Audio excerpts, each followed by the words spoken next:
feel like I'm losing my mind. Is everybody in the world blind? Please, Lord, give me a sign, a sign.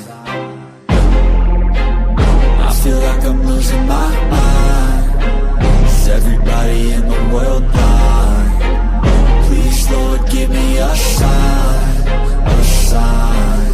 I wanna be the greatest. Everybody on the fake shit. I look around and feel like everybody is the fakest. I make this every day and I'm impatient, hoping one day I blow up from the basement. Statement, the top is so vacant. I don't hear shit that I think is amazing. Waiting for my day when I'm playing sold out shows for 1,000 faces. Hey, give me that crown, get in my way and to be put down. It ain't your place, all this my town. If I want that shit, then I'll get it right now. I'm losing it, the noose it fits. I'm losing shit, a stupid myth. You choose to live or choose to dip. You choose to fight or lose your grip and lose a gift. I feel like I'm losing my mind. Is everybody in the world blind? Please, Lord, give me a sign, a sign.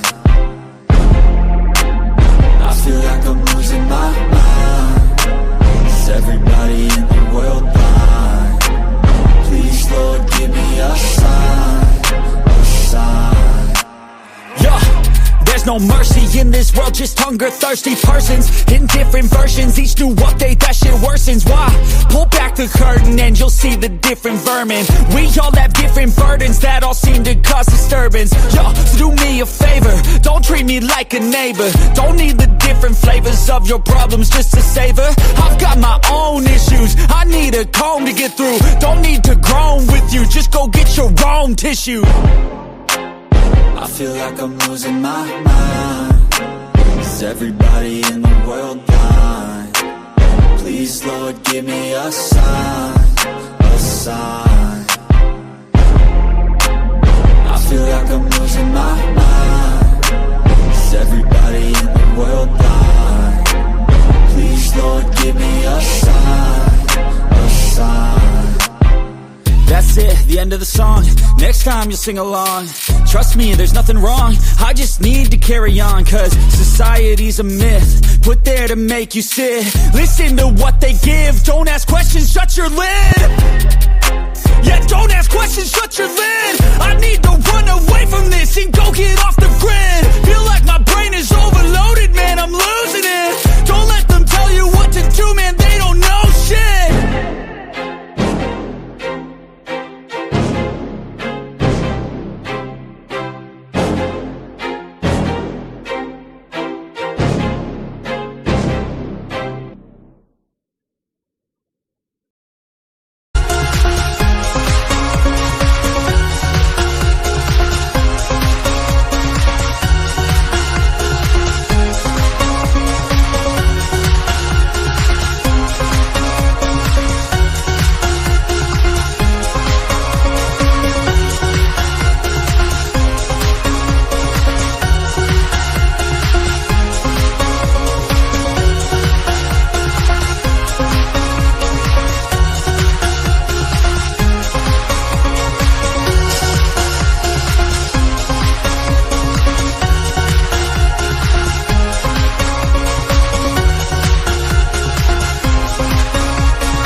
I work blind, got vision I don't need to see. I'm picking mind over matter, I believe in me. I need to find more hours in the day to breathe. Need to find more power in the way I be. And when my mind turns sour with the painful scenes, I need to scream out loud, I can't stop me. I wanna be the greatest like Rocky. You know I leave them all hating like a hobby. I'm out here making moves like a lobby. And if you ain't with me, it's your loss, see. I got my mind on the facts, I'm a python, grab what I like real fast. Choke until I have everything I attack, everything that I lack, everything that I want, and I see matter of fact. Cause I'm my own worst enemy. Only if I let it be. I can control anything if I can just think carefully. I control my destiny. Deep up in my mind I manifest it. Every morning I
Hello and welcome to my Mind Over Your Matter. My name is Rick and it's Black Friday. So, as a Black Friday, we're having a blackout.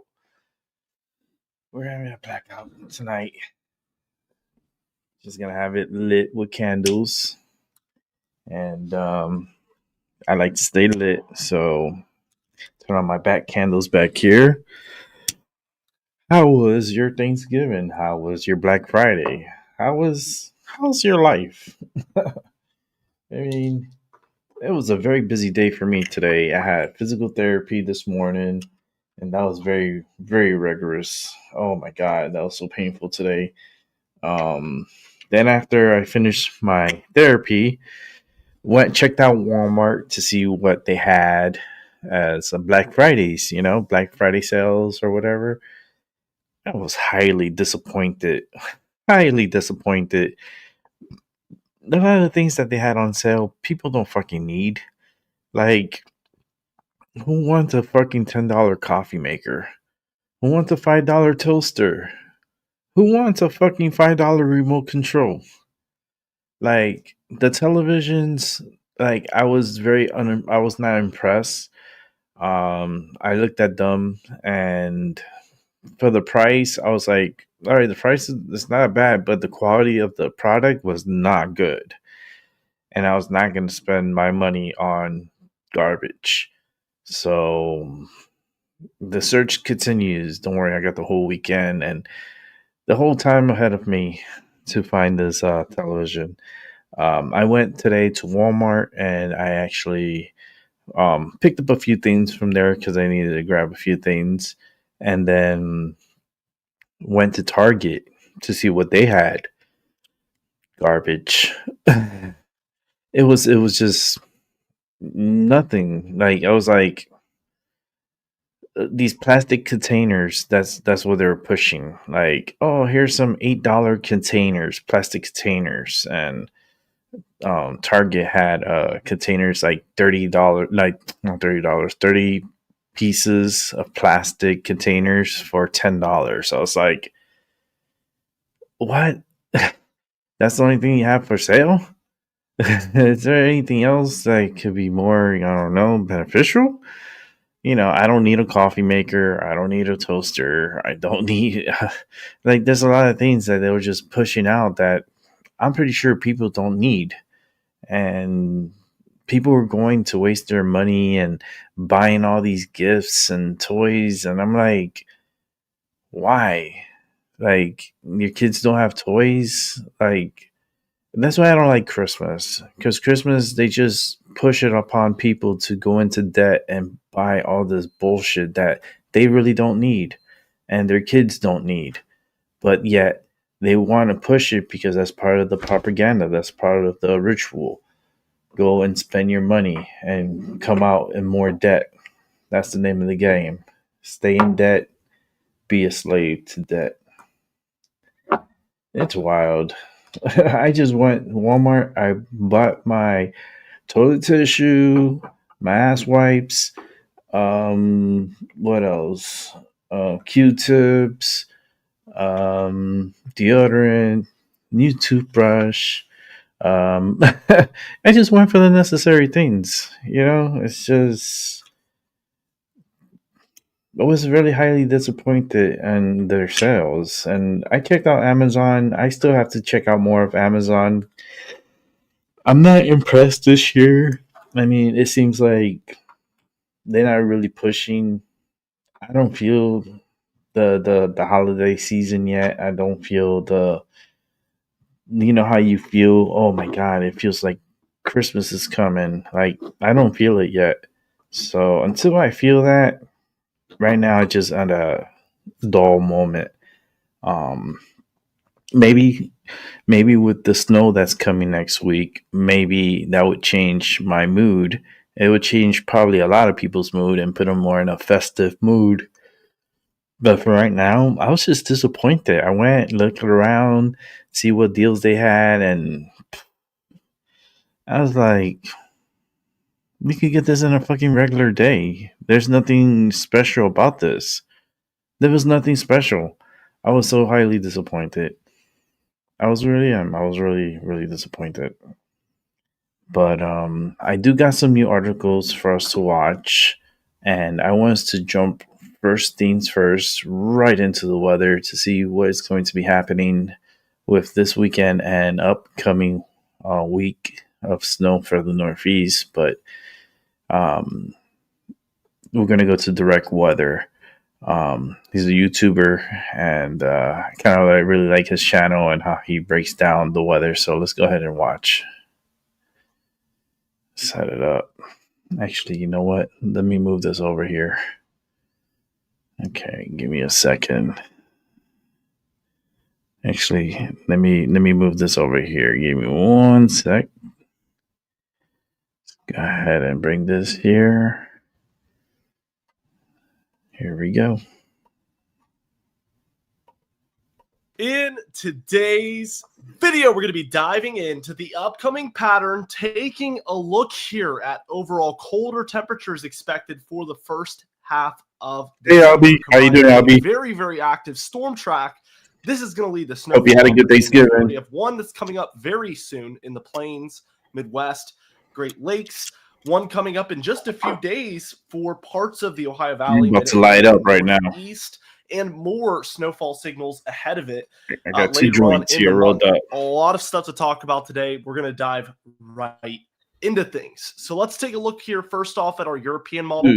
Baby. Really quickly, we're going to see by this afternoon our snow good. system for the Midwest and other areas is already starting out here for the Northern Rockies and the Northern Plains. We are seeing some pretty heavy snowfall. And we're not showing the current conditions today, but if I did, there's already snowfall taking place in these areas at the time of recording, which is 12:24 Eastern. Looking forward overnight, what we start to see happening, this is by 7 a.m. Eastern, is this low is forming for Oklahoma and Kansas. Lots and lots of northern plains. Damn, a lot of snow for South Dakota. Occurring, especially for South Our Dakota. boy Rob is going to get hammered with heavy snow. Missouri even. There's starting to be really, really heavy snowfall by tomorrow morning. Even some thunderstorms and perhaps severe weather starting out underneath Texas, Oklahoma, Arkansas, Louisiana, which is a really huge sign of a very, very intense system. As we keep going, we can see really heavy snowfall developing for Minnesota, Iowa, Wisconsin, Illinois, Indiana, Michigan. And as of now, what I've been talking about in our Discord community overall is a bullseye that I currently expect for the system to set up over eastern Iowa into northern Illinois and southern Wisconsin. Now, depending on how things play out, Indiana, Michigan could also play into that bullseye area, but really the models have the heaviest snowfall on the western end of things. Iowa, Wisconsin, Illinois is my focus for the heaviest totals, and that could be over a foot. Looking towards Sunday afternoon, what we start to see happening is this low doesn't just move straight eastward like this, it actually curves northward over time. It ends up over Canada, which means that we're still going to see some it's going to whip all that cold air in though with that high pressure behind Ohio, Pennsylvania, and the lower elevations in West Virginia and stuff are all kind of seeing rainfall. High pressures are going to push that cold weather down. For higher elevation areas throughout the Appalachian Mountain Range and into the Northeast, we actually do see quite a bit of snowfall from this system despite being on the warmer end of things, and that's almost purely due to the high elevation that they have. As we move again forward, we start to see the beginning of our East Coast snow system. And this is coming in the form of a southern stream infusing moisture and a northern stream that has some moisture already, but also a ton of rich cold air. And we're going to be watching the Mid-Atlantic and Northeast very, very closely for this one. We have been talking a lot about this one as well within our Discord community, which, by the way, you can join by clicking, well, not clicking, but scanning the QR code on the top right corner of your screen. The link is also in the description and pinned comment down below. We have seen so many members flow in, and it is becoming a very, very active community for you guys. So be sure to check it out today. It's entirely free. A lot of the features are. We do have 2 premium subscriptions, one of which is our standard plan where you do get early access to a lot of our long-range forecasts, as well as just moving forward. Move towards Tuesday morning. What we see happening is a lot of southern energy. You're going to get snow. You're going to get snow. Albie is making it curve to the north a little bit earlier than somewhat expected earlier on. Your storm system is somewhere in here. We have a lot of snowfall again for the Midwest, Ohio Valley, and Great Lakes starting out light to moderate this time around, not quite as heavy. But all of this is coming together. And by the time we're reaching Tuesday afternoon, we see this low transitions for the most part, mostly offshore. This happens sometimes. And what's going to happen is from here, it's going to move northward now. And we're going to start to see Ohio get heavier snowfall, Pennsylvania, and then into New York State and into New England. There still is the possibility for New Jersey, New York City, more southern Pennsylvania, and more of the heart of the Mid-Atlantic like Maryland, D.C., Delaware. The chances are not entirely gone for you guys. If trends go correctly over the next few days, this thing could come further southward. But for the time being, we have seen a slight. I think we're going to get a lot of over the snow. last few So model runs. So just to keep you guys kind of up to date with what is happening and what's transpiring as far as run-to-run differences from these models. And again, we go over all of this in the server. So if you want to see all of this stuff consistently, check out the server. As we kind of keep going, though, towards the overnight, the storm look at that heavy snow, and we start to get a picture of where the okay, let's stop it here because I could break it down too. You see these little blue lines? Well, that's the cold radiant air that's coming from the Arctic downwards, and so these blue lines is where the cold air is. So anything moisture in these blue areas turns into snow. Okay. And the red lines is like the warm. It's the warmer air. And you can see it's pretty warm down south. Now you got this low pressures developing right off the coast of Jersey. And it's coming pretty much like on a diagonal to like northeast. It's going to be hugging the coast. This is the perfect area for us to get the perfect nor'easter to dump heavy snow into Connecticut. Okay. We're talking about at 2, like this is December 2nd at 7 p.m. And this is heavy snow falling upon my area here in Connecticut, Terry's area in Connecticut, a couple of viewers up here in Massachusetts. You got like Vermont and New Hampshire up here. And then Maine is going to get into the action too. Of course, New York, it looks like the upper state. And then you're going to get a lot of the lake effect snow coming through. Pennsylvania is going to see a lot of snow, northern Jersey, and possibly New York City. Not sure about Long Island. It's going to be a hit or miss if they're going to get the snow or not, because that's pretty much where the 32 Fahrenheit, anything below 32 turns into snow. Anything above 32 is rain. So that's going to be like the line is going to be like along the Long Island island here. And there's possibility that this is subject to change and we could get all rain, because if the system goes a little bit more north and hugs a little bit closer to, let's say, Long Island, then it's going to be more rain into like Connecticut, Rhode Island, New York, portions of New York, and of course the higher elevation is going to be snow, especially in the White Mountains. They're going to get a lot of snow. I definitely want to take a trip out there to the White Mountains to take pictures of the snow-capped mountains. I think that'll be great to take pictures and put it on the show. Thinking about it, and this system here seems like it's gonna put me in the mood for Christmas, because snow usually does that to me. It's like when I see it, it's like, oh, it puts me into the holiday cheer. And yeah, let's go ahead and continue watching. The bullseye might set up. We're at about 5 days out from this point. So there's obviously some details that could change, but the early estimates as of now for this system is that a low is going to form offshore of the Mid-Atlantic and south of southern New England, and somewhat of a, central into northeastern Pennsylvania, southern and central New York, southern and central New England. Bullseye seems to be the most likely. And obviously, when we look at this, the Catskills, the Berkshires, some of the White Mountains and Green Mountains might be the bullseye based on elevation. Maybe even the Adirondacks, although they're on the northern end of things for now, still should see a lot of accumulating snowfall. I'm also sure that Maine is going to get on a ton of this. So let's see what happens. I think Connecticut is going to get our ass we kicked. can really see heavier activity setting up over Connecticut. Yes. In southern New Hampshire. as well as southern Maine. You got to understand, because the low now is pushing off and it's rotating counterclockwise. So all this moisture is coming and pumping in from east to west and coming towards the southwards. And it's just going to pump heavy snow into Connecticut. This is great for the skiers. I mean, for us, for the Northeast, the skiers are going to be so happy next week and next weekend to be able to go and have their little skiing trip and start of the 25-26 season, the ski season. This is very good for businesses up here, skiing businesses.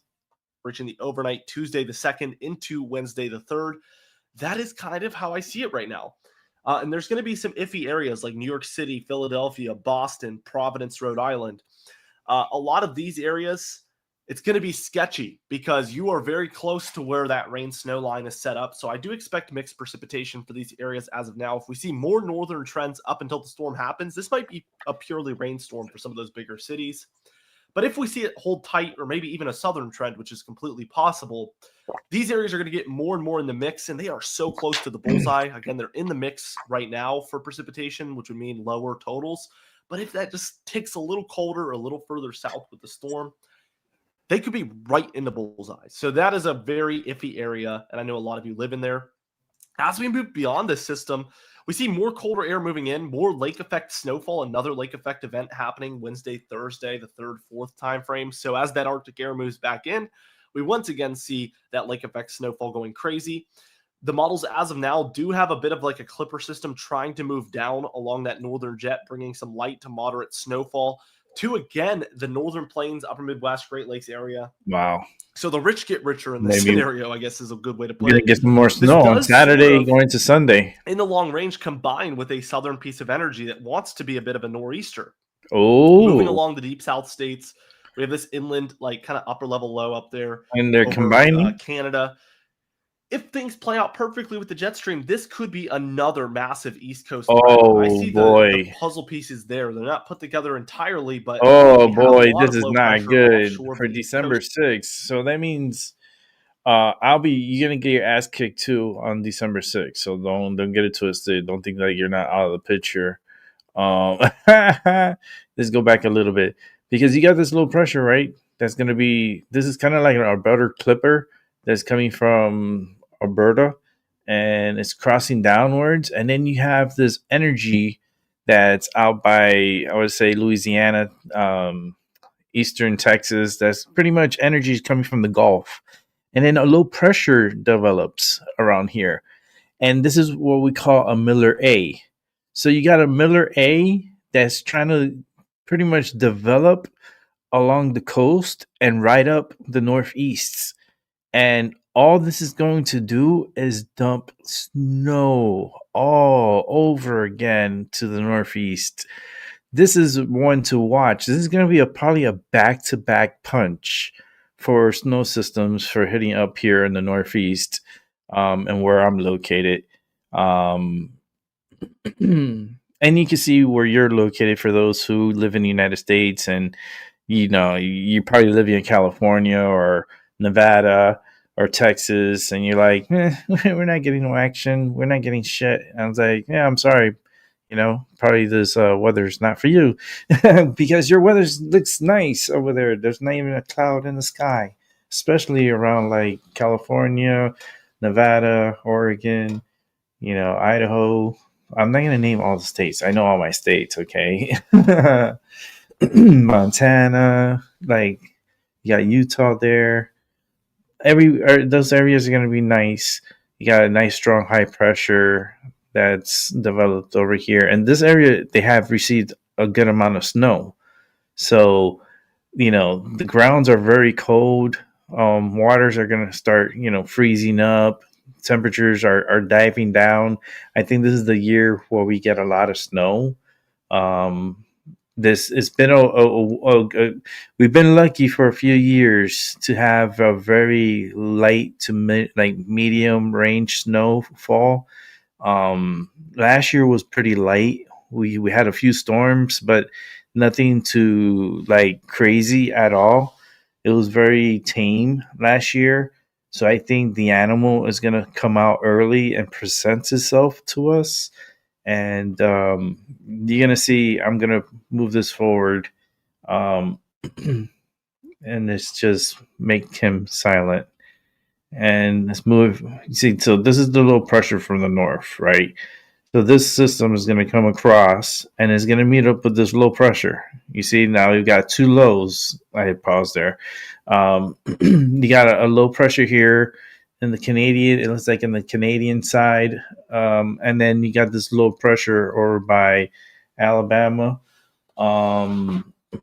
Georgia, Alabama. Then this low pressure is gonna come across and is gonna ride up. And you see all these blue lines up here? That's cold. This is below 32 degrees. So anything in here is snow. Okay. So and that's what we call a Miller A.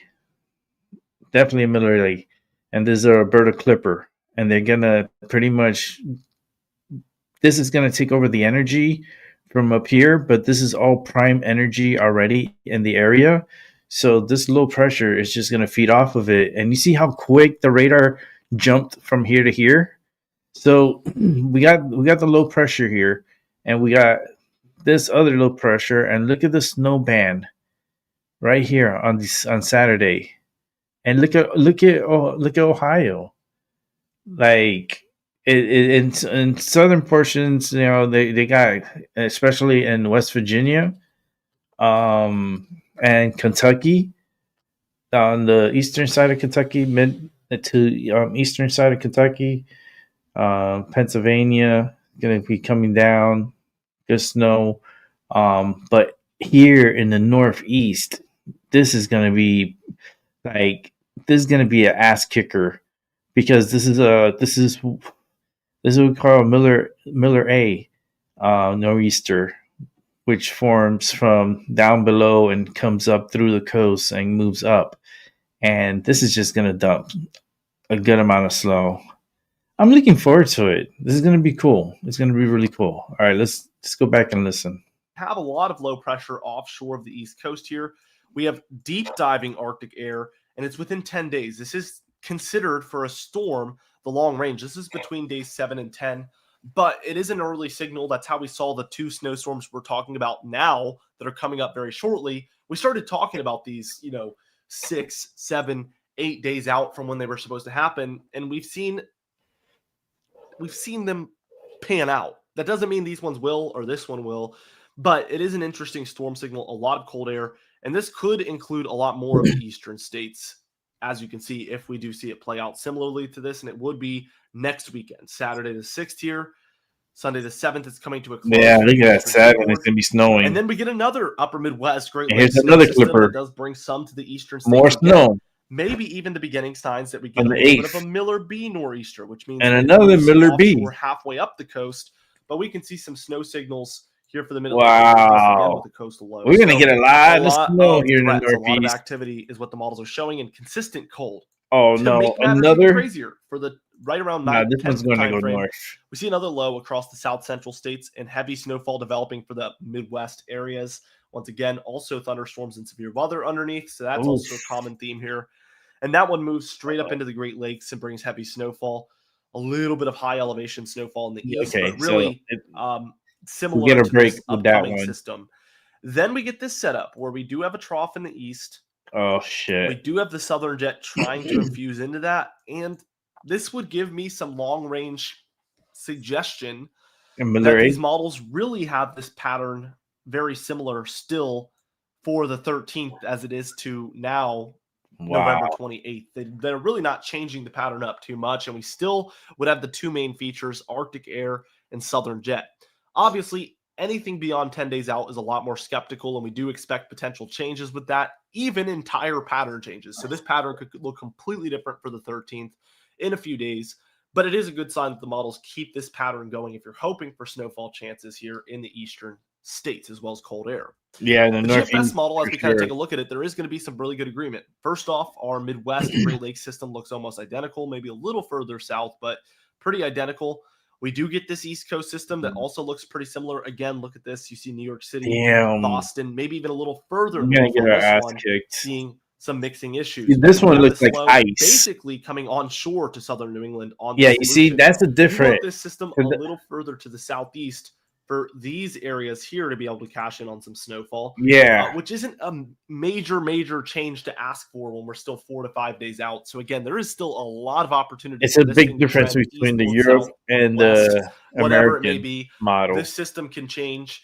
This is the American smaller model. ways. It can change in larger ways, but as we transition now into like 4, 3, 2 days out, it's less and less likely that we're going to see some massive jump happen. It is possible, but we're not expecting that. We more so expect smaller 10 to 20 mile shifts from run to run to potentially happen. And that could lead to a trend that does, over the course of multiple model runs, make this thing move 50 to 100 miles away from what it's showing right now. But the more likely outcome at this point is something at least semi-similar to what we're seeing now. We have a lot of good support for this, so we're going to continue to track it. It does move through and out. The GFS model does flirt with colder air in the east as well as some coastal systems, although a little less cold air available during the 5th, 6th time frame. So we have the low right here, but mostly rainfall with the exception of very far northwestern areas compared to the low, seeing some wintry precipitation. We do get another low, a little weaker on this one. We're getting snow. So a similar outcome. And then we get more cold air in the east again and a southern low jet here, or southern jet low. But there's a little bit of a disconnect on this model. So you can see they don't fully come together. So what ends up happening is this low moves too far to the south, doesn't really lead to snowfall. It doesn't tap into that cold air, as you can see. That one moves out. We get another kind of clipper over the Great Lakes into the northeast. And then on this model, we do enter into a warmer pattern after the 10th time frame. Yesterday, it showed that transition happening at the 8th. So what this tells me is this model is kind of pushing that warm up back that it's showing, which does make me skeptical a little bit about it. We'll see as we get closer what this model ends up showing as far as potential for a pattern change, again, around the 10th time frame. We'll see if that looks more likely or less and less over the coming days. I'll keep you guys up to date. Total precipitation, we can really see that the west is slowing down a little bit, a little less precipitation out there. We do have an active storm track through the Midwest and Great Lakes into the Northeast. And we also have a very active track from the southern jet that's more of a nor'easter type flow. This combined with plenty of Arctic air over the next 10 to 15 days is going to be very, very fun to watch play out because it is going to lead to a lot of snowfall opportunities. We already know 2 that are happening.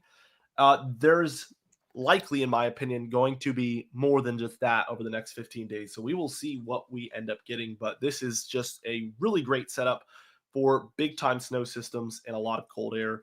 Really going to be cool to see it play out. And when we look at the anomalies, kind of those exact storm tracks is where we see above average precipitation moving through. So we can really tell, I guess that's not even fully accurate. It's more like this, but we can totally tell where the flow of these systems is coming from, and it stays pretty consistent. We do get some through the southwest, but we're much drier over the northwest, the south central, even the Ohio Valley, and into some of the interior eastern states, believe it or not. Even though there's snowfall opportunities, they're not seeing above average precipitation, which I think they could get above average precipitation based on the current flow of things. But we will see how that plays out. But we can totally tell where the storm tracks are headed. Looking at the total snowfall on the European model, the west slows down a lot, especially the Sierra Nevada and the Cascades. The Rockies still doing decently, but this isn't anything to write home about, believe it or not. The central states, a lot of snowfall for the plains, a lot of snowfall for the Midwest, especially here, as you can see, and a ton of snowfall over the lakes. Here in Connecticut, too. It's just a monster snow pattern for areas up there. I mean, up in Michigan, they get a lot of snow. That's crazy. Wisconsin. The Northeast, some of the Ohio Valley in here. We're in the pinks. An elevated amount of snowfall, especially for those more elevated areas and northern mid-Atlantic areas where we're getting these big coastal systems showing up and bringing heavy snowfall totals. You can see with the lake effect snow, it's just let me get the east pulled purple. up, and we will show you.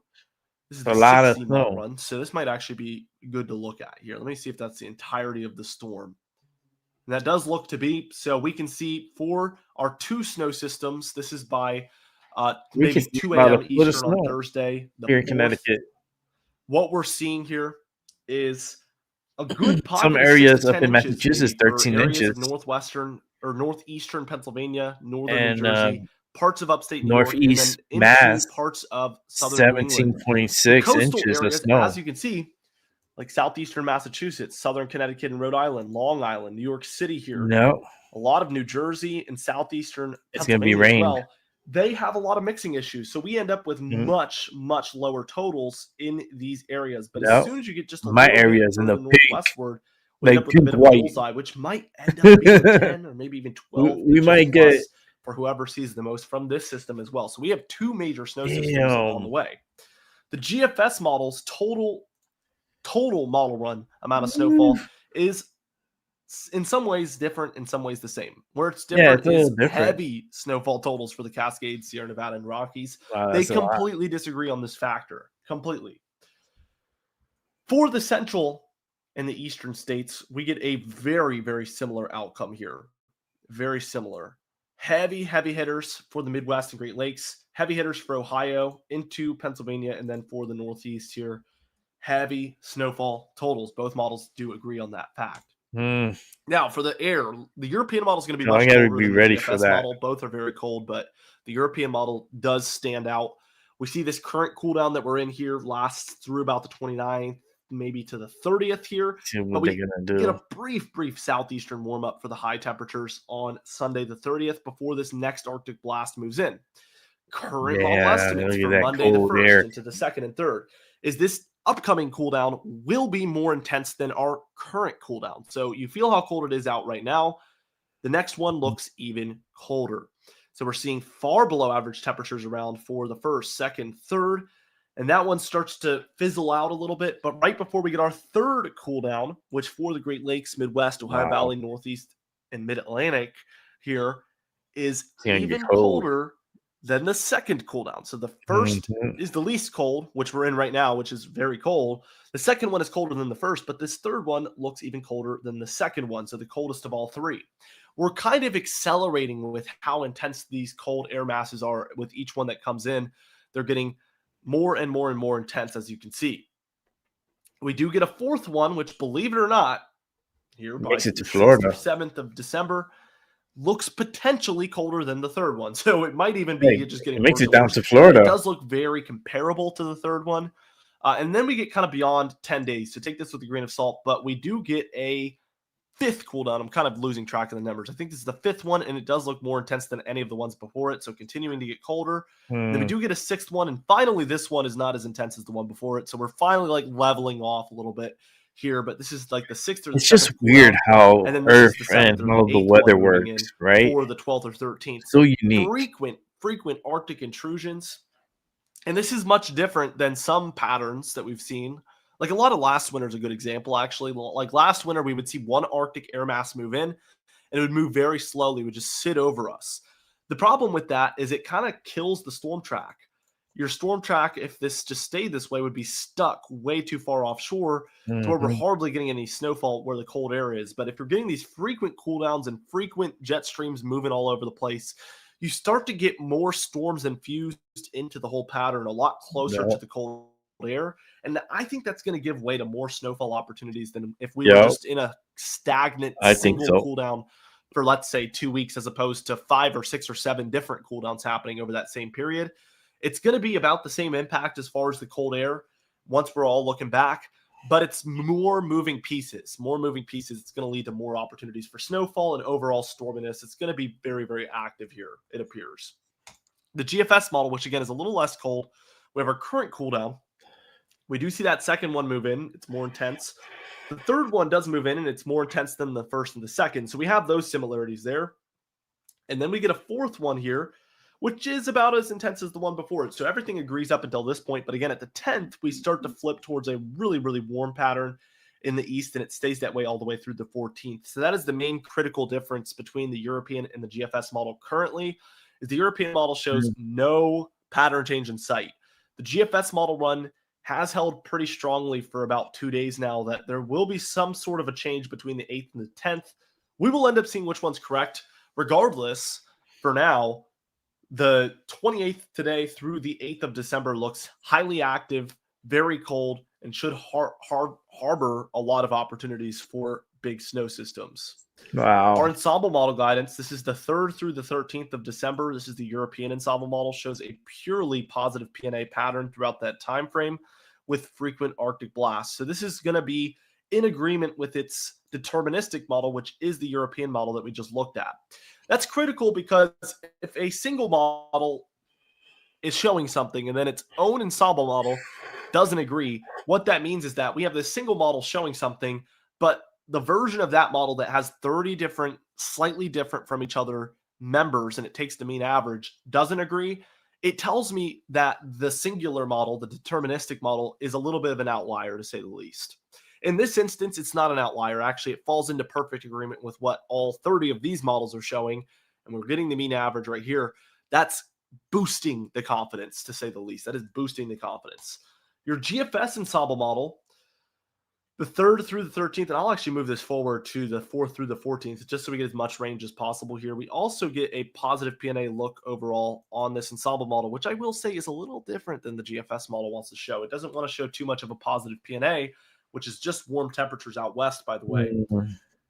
That's a little sketchy. That is a little sketchy. And the GFS model is a little less cold in the east, and so is the GFS ensemble model. So you could argue that we do have some agreement here in the east. It's going to get cold here. More of a southeast. You're going to get cold because these areas actually end up warmer than normal. Get some cold weather your area, man. Which is telling me that this model says, hey, more times than not, we're actually going to see warmer air in this area over the next. I saw some flurries today. 4th through the 14th. So it's just a little bit of a different perspective. Again, I'll switch the images back and forth a little bit. The European model is deeper and more consistent with the cold. Out west, though, that positive PNA looks about the same as the European model here. It's just the impact that it has on the east is coming up differently. The GFS model is a little less intense with that Arctic air. It can't beat out the southeast ridge, and that southeast ridge is present at times. So it is a little bit of a different outlook. We'll get to the bottom of which one's correct over time. So be sure to subscribe because we upload every. Listen, Direct Weather, awesome channel. I listen to him, listen to certain people on the weather. Not just him. I listen to like 4 or 5 others.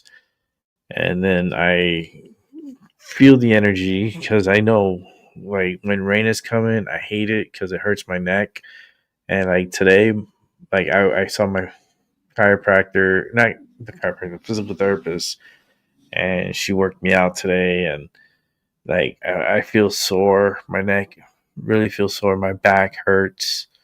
I feel like a broken record every time I come on here. I say, Rick, you bitch and complain all the time. I was like, yeah, because you guys don't understand.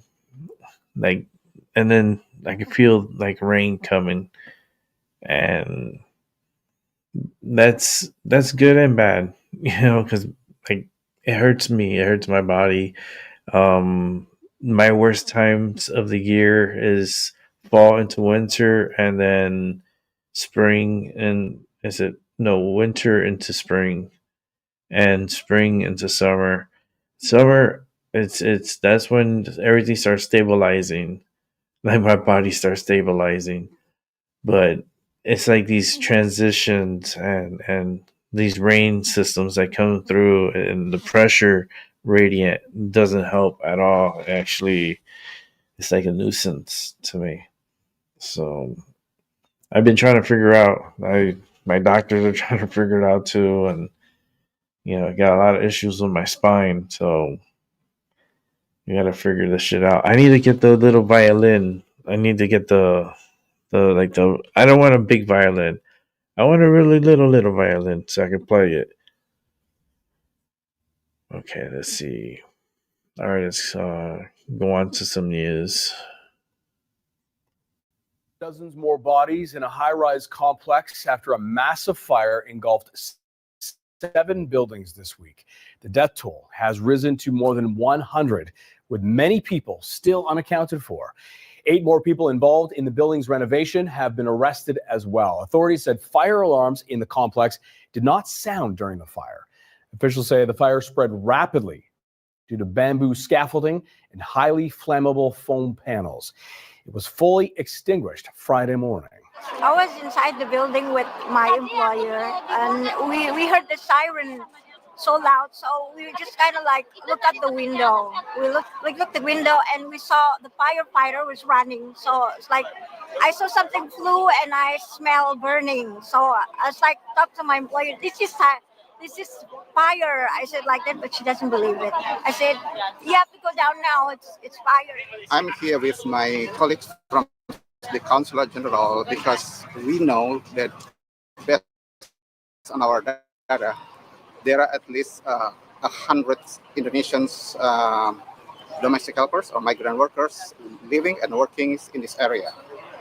And we heard some of them living in the buildings that fired 2 days ago. I was going to cry because I saw a lot of people confused. I saw someone it was just like me with elderly, and she doesn't bring anything. It was just her clothes, and I feel like sorry for her because I still have my document, but she doesn't have anything. She's staring there scared. 咁其實因為呢條村都唔係呢個屋苑都好多人家，因為呢個都叫係一個老屋苑啦。咁樣其實都好遺憾，因為仲要係晏晝，覺得好遺憾喺呢件事度。呢幾日我哋都我有過嚟咯，跟住望住嗰陣時喺遠處都見到佢燒得好勁啦，跟住I gotta fix this. 我唔知。Let me fix this because I'm having issues with the camera. I didn't want to switch. Hold on, I had to switch this here. Give me 1 second. All right, here, should work now. There you go. Hong Kong firefighters have found dozens more bodies in a high-rise complex after a massive fire engulfed 7 buildings this week. The death toll has risen to more than 100, with many people still unaccounted for. 8 more people involved in the building's renovation have been arrested as well. Authorities said fire alarms in the complex did not sound during the fire. Officials say the fire spread rapidly due to bamboo scaffolding and flammable foam panels. It was fully extinguished Friday morning. I was inside the building with my employer, and we heard the siren so loud, so we just kind of like looked at the window. We looked the window and we saw the firefighter was running. So it's like I saw something flew and I smell burning. So I was like, talk to my employer. This is fire. I said like that, but she doesn't believe it. I said, you have to go down now. It's fire. I'm here with my colleagues from the Consulate General because we know that based on our data, there are at least 100 Indonesians domestic helpers or migrant workers living and working in this area. And we heard some of the Hi, because I saw someone it was just like me with elderly, and she doesn't just her clothes. I feel like sorry for her because but she doesn't have anything. She's staring there scared. 因為呢條村都唔係呢個屋苑都咁，因為仲要係晏晝咁樣，啲老人家全部都下晒屋企咁樣走唔切啦，咁都覺得好遺憾喺呢件事度。幾日我哋都我有過嚟咯，跟住望住嗰陣時喺遠處都見到佢燒得好勁啦，跟住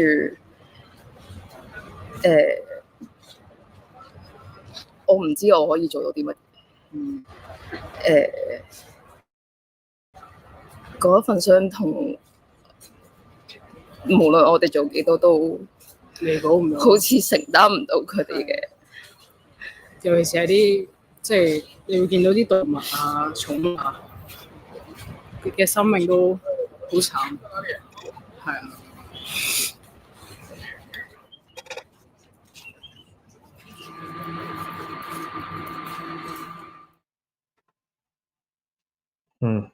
All right, let's keep it moving. Put the sound up on this. Within the past 24 hours here, that is that President Zelensky's chief of staff, there we go, we have his image here. We did hear, by the way, that Zelensky announced the resignation of his powerful chief of staff, Andriy Yermak. He's been a person who's been pretty much the country's lead negotiator in talks with the United States. He has long been a trusted confidant of Vladimir Zelensky. He's also resisted persistent pressure to replace him.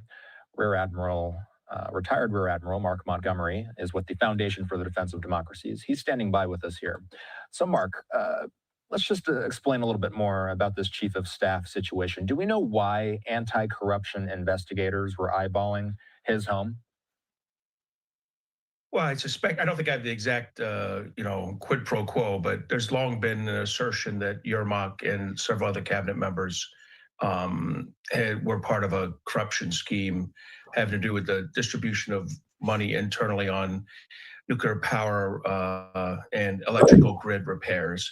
And so I think recently the energy minister had to stand down, as did one other cabinet member. So he's the third big head to roll, but the biggest of all because he really is a close confidant of President Zelensky. So Ukraine is already under intense U.S. pressure to sign a peace deal soon. Will his resignation disrupt Zelensky's negotiating moving forward? It can't be helpful. He was a very close confidant of Zelensky's, his closest. I will say this. This reminds us, one of these two countries, Ukraine and Russia, is a democracy where when you do corrupt practices, an anti-corruption bureau wiretaps you, ferrets you out, and you get dismissed or you have to resign. That does not happen in Russia. Russia is a kleptocratic, autocratic state where theft starts at the top with Vladimir Putin and works its way down. So it's a good reminder to us as we negotiate with both these countries, which one we can truly trust, Ukraine, and which one I trust Russia more than I trust Ukraine. Never told the truth and started this war in the first place. That's Russia. Yeah, so what does Russia likely think about? Well, I trust Russia more than I trust Ukraine. Well, Russia would probably tell Yermak, hey, if you worked with us, you wouldn't have this problem. But probably more accurately, I mean, they price the opportunity.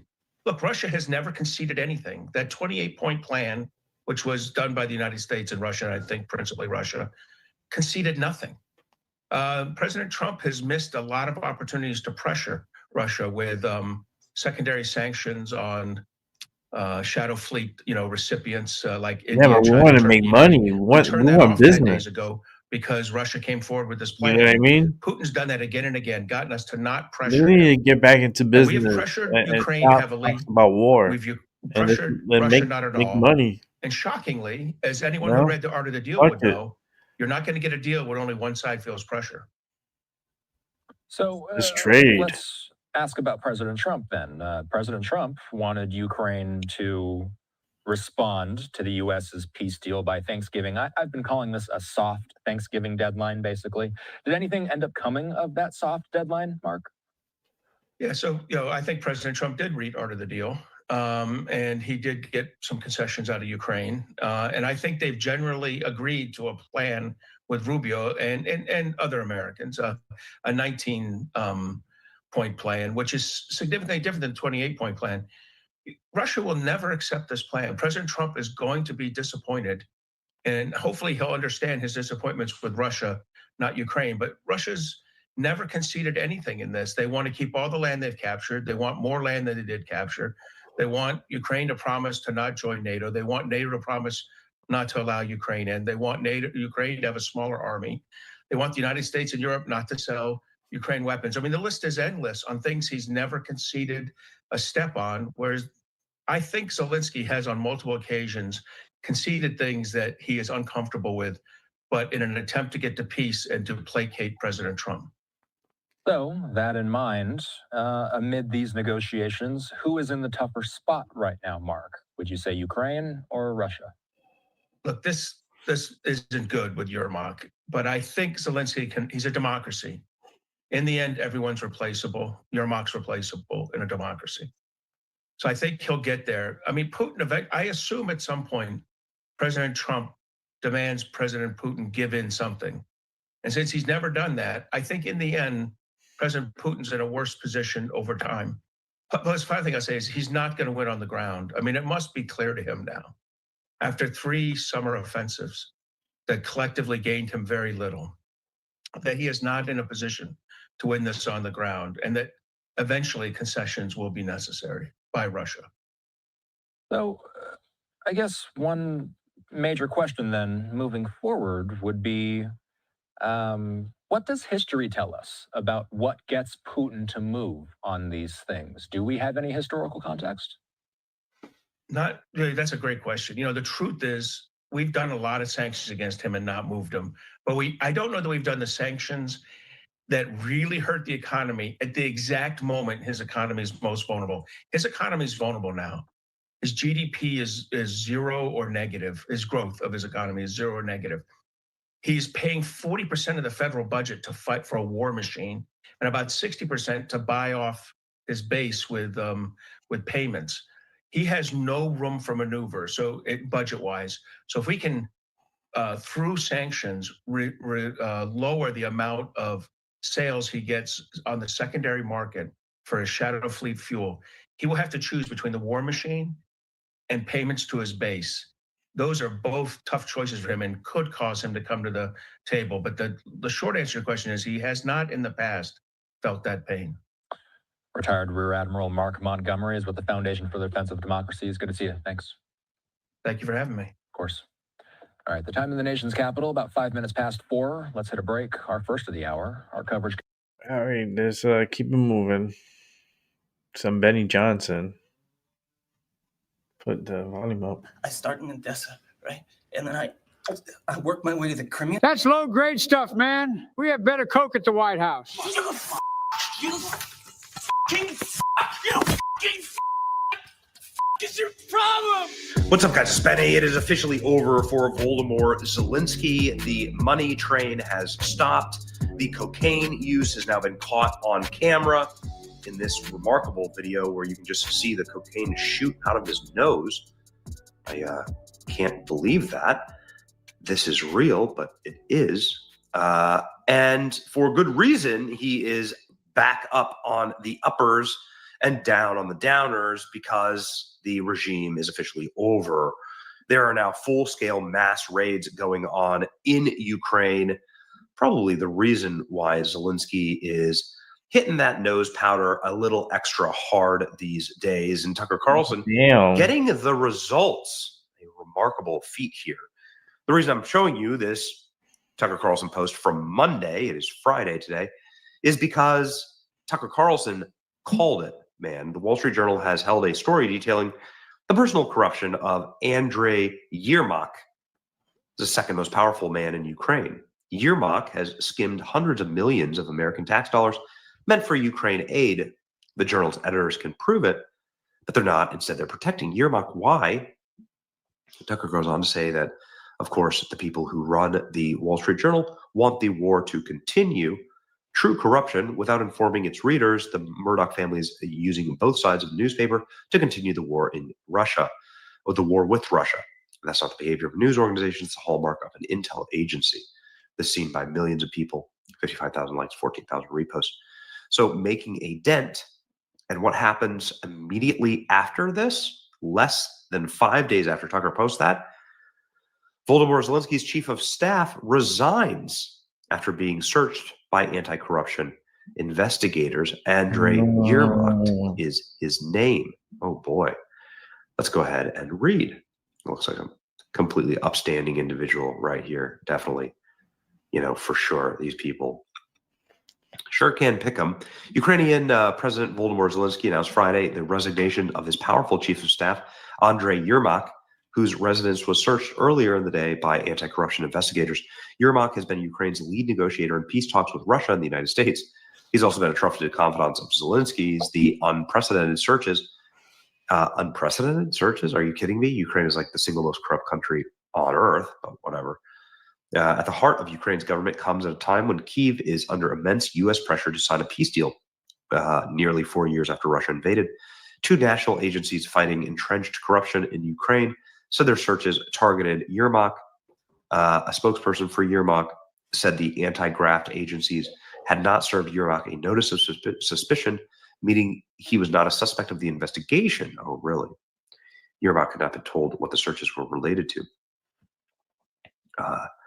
He's a powerful figure in Ukraine, and they're taking out the lead negotiator for the peace deal. This is fascinating move and absolutely and totally bloodthirsty. Here we go.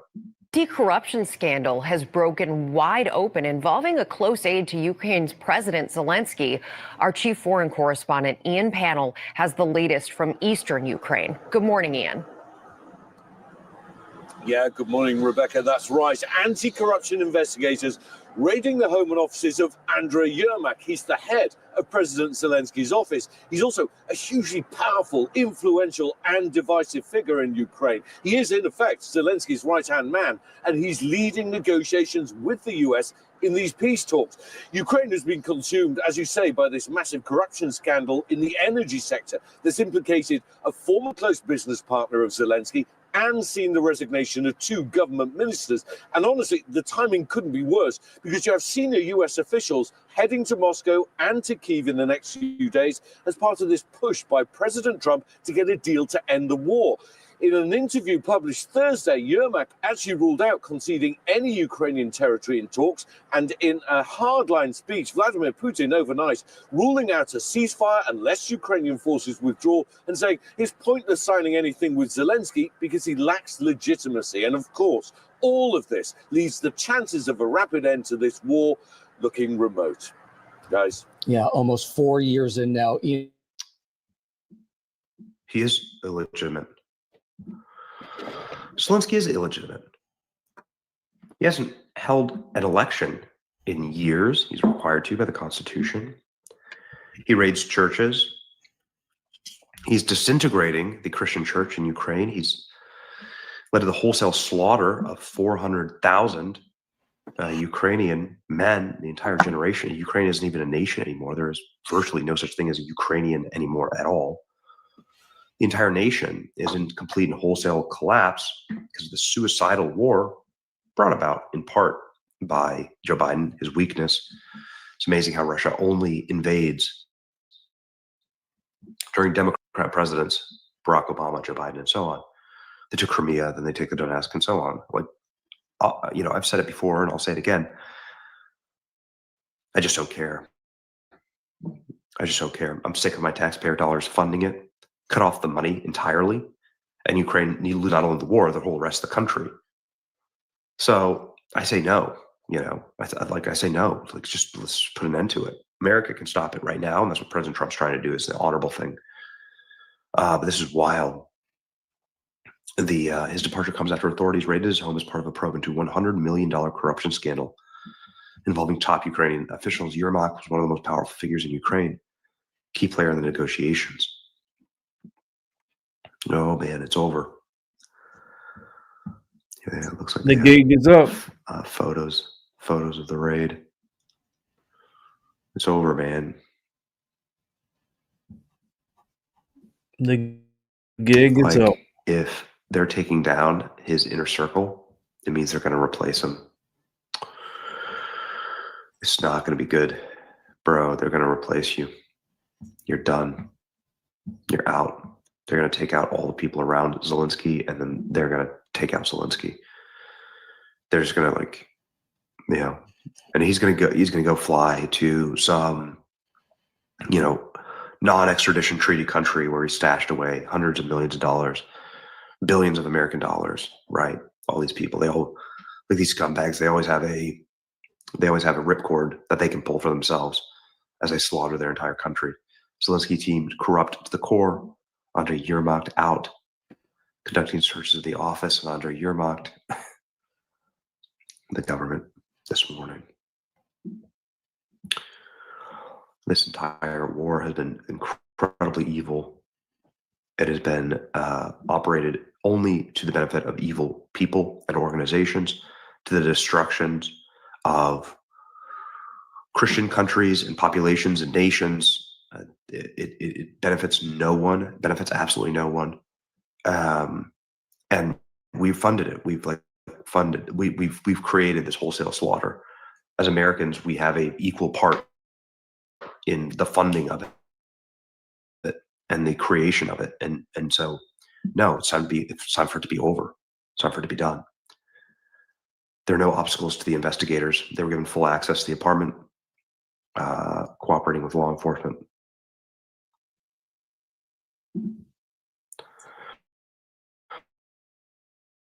Big news in Ukraine.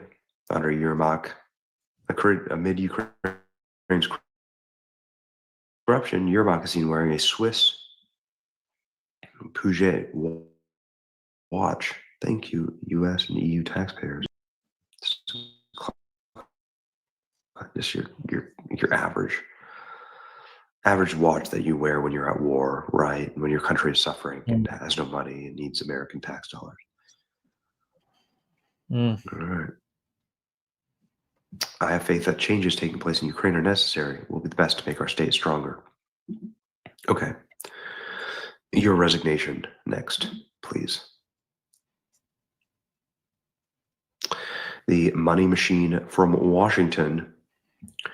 Once it stops, you will see all of the corruption here. You will see it all collapse. Ukraine's shadow black cash system was used to fund the corruption of luxury homes for Zelensky and Yermak in gated housing cooperatives known as Dynasty. Goodness. They're a little on the nose here, aren't they? It looks like it's all coming to an end. Should have said thank you. You know what I mean? Should have said thank you. Everyone should be in favor of this ending. 400,000 and 1.5 million deaths. Goodness gracious. This is awful. Every moral person should be in favor of this ending and the jailing of everybody.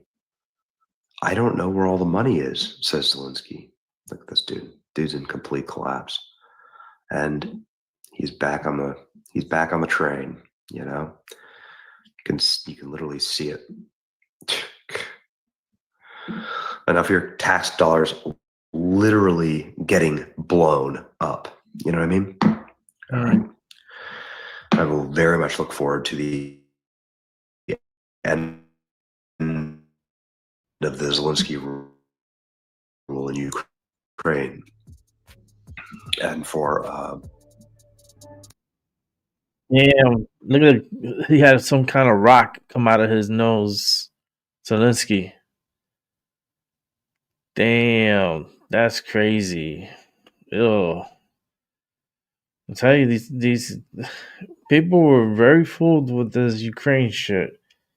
I knew this shit was all rigged up from the very, very beginning. When Hunter Biden was part of the board of Burisma, that's when I knew. I knew from a long time. There's big time corruption. And, you know, what happens is what's happening, you know? And hopefully people are being held accountable because lately, I think the word accountability is not in anyone's vocabulary. And sucks. Because these people should be held accountable. And this guy is a disgusting rat. Zelensky. Oh boy. not good. Not a good person. Very opportunistic. Took advantage of Biden big time. Senior Biden. Every time this guy used to come over, this scumbag used to come over, Biden always handed him a fucking $1 billion check. He's like, here you go. Take all the money. You need weapons? Okay. I know you're not going to get the weapons. You're going to sell them off. But, like, here's the weapons and here's more money. You know, it was like an open channel. Like, Zelensky even spoke, you know, in Washington. It's just, man, those 4 years was like the Twilight Zone for me. I don't know about for you guys, but for me, I feel like I survived the Twilight Zone, and I deserve I deserve a award. a reward. Not any just reward. A handsome reward. No, I'm just saying, like, this world is very, very unique. It's only going to get interesting, and a lot of weird shit is going to be coming out, like the truth. A lot of truth is going to come out. And I hope people are ready for the truth, because, people say they want the truth, and they tell you can't handle the truth, but the truth is going to come out. And it's about damn time. Our system has been corrupted for way too long, and it's time to get these rats out of Washington. Like, there's too many really bad people in Washington right now. It's just not good. It's bad times, bad timing. Washington, they're going through some drama too with this, like, soldier, National Guardsman passing away. The female, she passed away, and the guy, the whole story is just fucking weird. The whole story is just, and then they playing the blaming game, right? So it's like, as soon as something happens, they're already quick to point fingers and everything. And then I think to myself, why all the distractions? Why everyone is falling for the distractions? I see it in the news. I feel the energy. And I know there's something big happening, that they really want us to be distracted and not really pay attention to what's really happening. Something really big is happening, and they just want us to hate and fight and stir up this negative energy and attract something towards us. It's kind of a beacon when you remember the trolls, when they get all riled up and they, like, have their little, like, they start exploding with all the happiness, and they're like, I can't hold it, and they just blown up like the trolls, and they have all the fireworks and stuff, and then they come and they come looking for the trolls. Well, that's what's happening right now, with all these people being angry and all this negative energy, and you Nazi this, you Nazi that, and you white supremacist this, and you fascist this and fascist that. Like, what is going on? Like, society, like, what's happening? Like, holy shit, I'm not high enough. And I smoked a joint already, and I'm not high enough yet not to handle all this bullshit. My God. People are just never happy. They're just wild. It's like all the Karens have been activated, and they transform. Like, literally start transforming, because the past 4 years Biden really fucked with my head. I should be compensated for surviving 4 years of Biden. The government should pay me, like, and pay all of us, for what they did to us, Washington, by having Biden as president. They really, really should, like, I don't know. They should reimburse us something. Maybe that $2,000 will make up for something if they allow Trump to, release, give people some of their money back, and a $2,000 check would be beautiful, wouldn't it? Like, if you got a check, and you don't have to pay it back. It's tax free. It's yours. It's your money. Like, that's a good thing, right? I mean, no other president ever in history has ever given the people's money back. That would be such a great, like, for history. if he's able to accomplish that and hit us up with some money, our money, to all the Americans, that would be cool. All right, let's see what we got. We got a couple of more news to go, and then I got some stuff in the back end, 2 back-to-backs on the back end, and I got 2 back-to-backs on Liberal Hive Mind. And right now we're going to go Fox Live and see what is this about. Give me 1 second to set up. Here we go. About these drug enforcement operations in the Caribbean and in the Eastern Pacific. We, of course, were just speaking about this with the Washington Post's military reporter. That story specifically about some of Pete Hegseth's orders in light of the very first strike on a drug boat.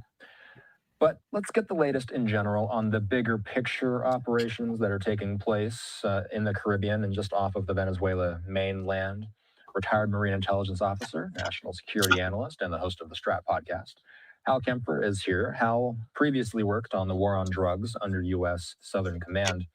On Thanksgiving, Hal, President Trump said that the U.S. will, quote, very soon start stopping suspected Venezuelan drug trafficking networks by, quote, land.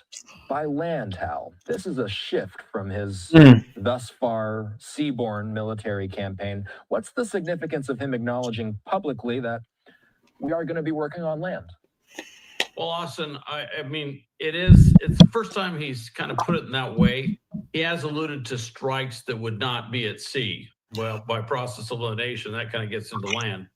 But this is the first time he's actually said, hey, I'm looking at doing strikes on land. And that kind of goes with everything else that's been kind of building up here, that he designated the Cartel de los Soles, the Cartel of the Suns, which refers to the stars on general officer epaulets in the Venezuelan military forces. So it's a cartel that's very much linked to the military, linked to Maduro regime himself. Maduro is considered a kingpin of that cartel. Well, he named that cartel a terrorist target, and that opens up a plethora of targets on land that he would focus on. Command and control targets, logistics targets, obviously anything done with the security forces, and anything dealing with more traditional drug infrastructure, whether it's warehouses, shipping facilities, laboratories, where they do production, whatever. So that would all be land sort of stuff. So it's a logical extension of where it is. I think he's trying to push this forward because he's really trying to use this military force to cause Maduro to actually leave. And there was some speculation today that Maduro might go to Turkey, that he might, kind of do an Assad or something and disappear and go to Turkey, and that might open up for regime change. Although the problem is that there are so many in Venezuela linked to Maduro himself that even if he was to step down and leave, there's a there lot. would be many who would say, well, we don't want the opposition to come in because we could end up in a lot of trouble under whatever government that is. So they might actually foment a very substantial guerrilla force to oppose the new government, which would probably be the democratically elected government in the last election. But that's a lot of ifs to get there. And so right now they're all waiting for these land strikes, and they were showing off man-portable air defense systems in public and all these other things as a deterrent to the U.S. So the idea of him possibly going to Turkey, Assad went to Russia.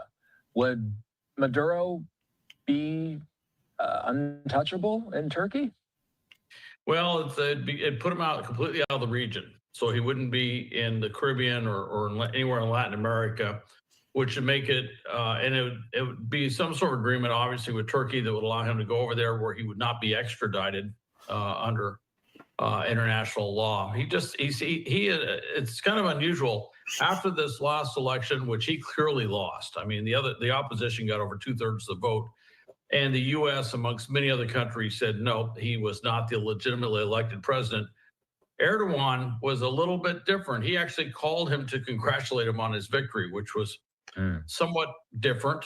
to have that happen. And for whatever reason, Erdogan seems to have a pretty good relationship with Maduro, and Turkey has a pretty good relationship with Venezuela under the Maduro regime. So that would be a place that he could go. Now, it's not exactly like Assad. Assad literally ran to a Russian military base in Syria as basically his, Damascus was being overrun, and said, "Hey, can you get me out of here?"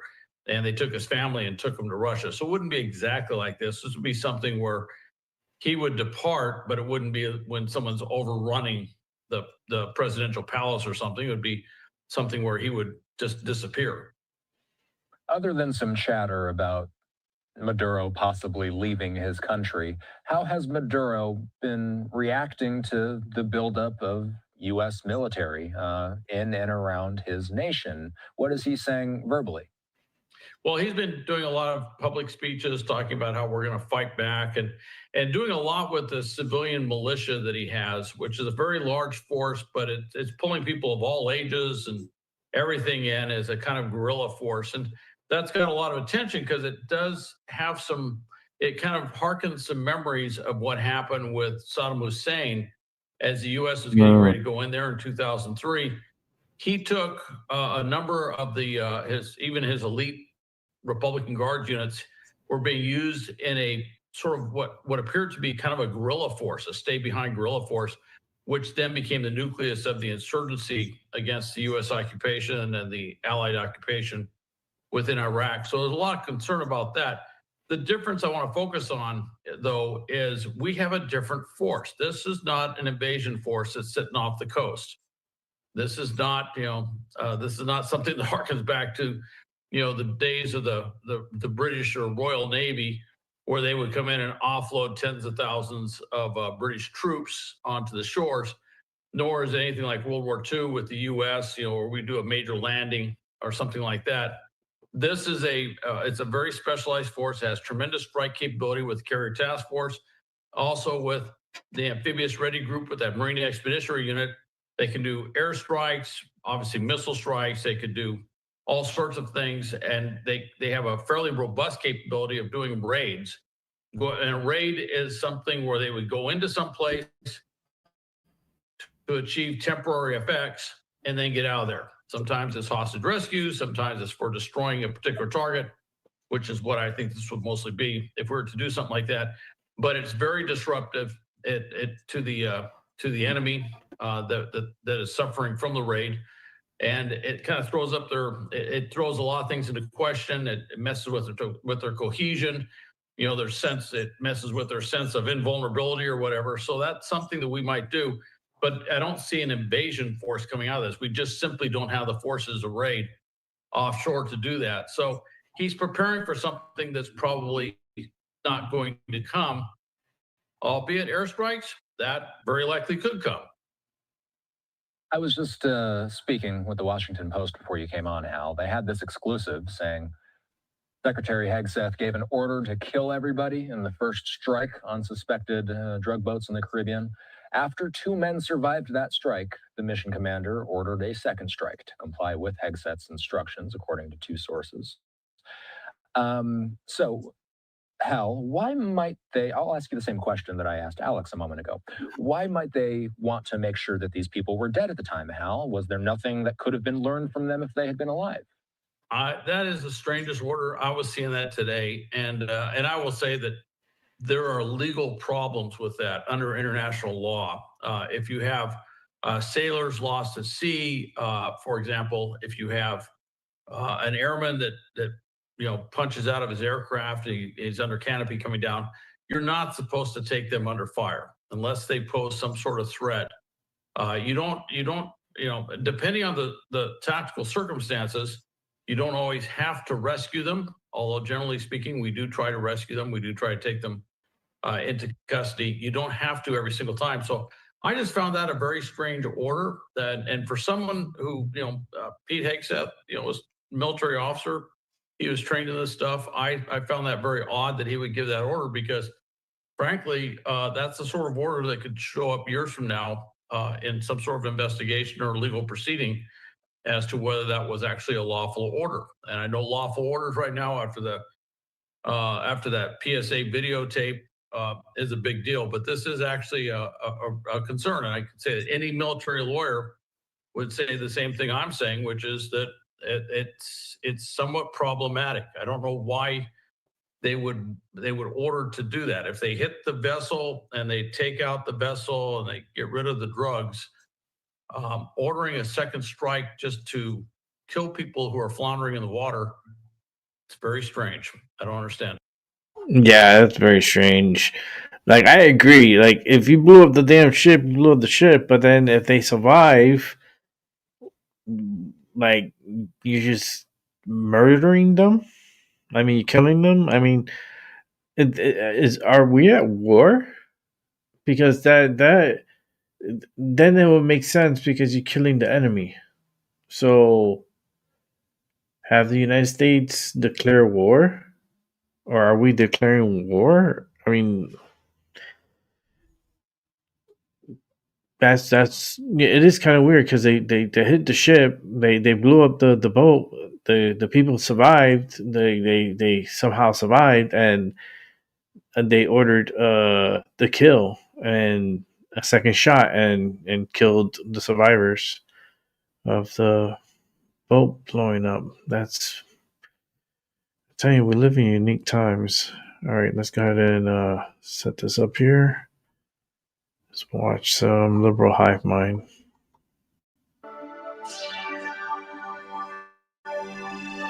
Hey guys, welcome to the Liberal Hive Mind, a channel solely focused on exposing the abundant hypocrisy of the left. And of course, here's your meme of the day brought to you by 5mind.com. Yep, it's Groundhog Day again. It's always the same freaking recurring pattern with these Democrats. Here we are sounding the alarm, saying something, expressing a point of great concern, and the entire time not only does the left dismiss the point, but no, they take it to a whole other level. They dismiss what you're saying and then accuse you of being a bigot or a racist or a fascist. And then of course, fast forward, I don't know, could be a couple days, a couple weeks, a couple months, a couple years, and here we are again revisiting the issue. And I guess we were less crazy, less of a conspiracy theory. Turns out we weren't racist after all. No, turns out we were just right. It's always the same frickin' scenario. And in this case, we're going all the way back to Joe Biden's fall of Saigon moment. Well, I really remember like it was yesterday, we were sounding the alarm, warning that if you open the floodgates, especially to people from this region, from the war-torn Muslim Middle East, from terror-heavy regions, if you let them all in with no vetting, well, eventually you are going to import that chaos into America. And of course, it applies to the West at large. And the entire time we were told we're crazy. There's no difference. There's no risk. You're just a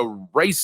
All these people are refugees. And now, well, one of those unvetted Afghan migrants that Joe Biden let in just committed a terror attack on American soil. And so I guess we weren't that crazy after all. No, I guess we saw the writing on the frickin' wall. The entire Kabul evacuation lie has now totally crumbled. We were absolutely dead on right. And it means we're probably right about the terror threat at large that, of course, still remains. Let me show you guys exactly what's going on. We got some stuff to get into. So let's roll the tape. All right, folks. So, well, very unfortunate situation just happened. Federal investigators say they are learning more details about what's being called a brazen and horrific ambush attack targeting members of the National Guard serving in the nation's capital. Their families' lives are all changed forever because one person decided to do this horrific and evil thing. The two guardsmen on duty from West Virginia, identified as 20-year-old Army Specialist Sarah Beckstrom and U.S. Air Force Staff Sergeant Andrew Wolf. I believe were sworn in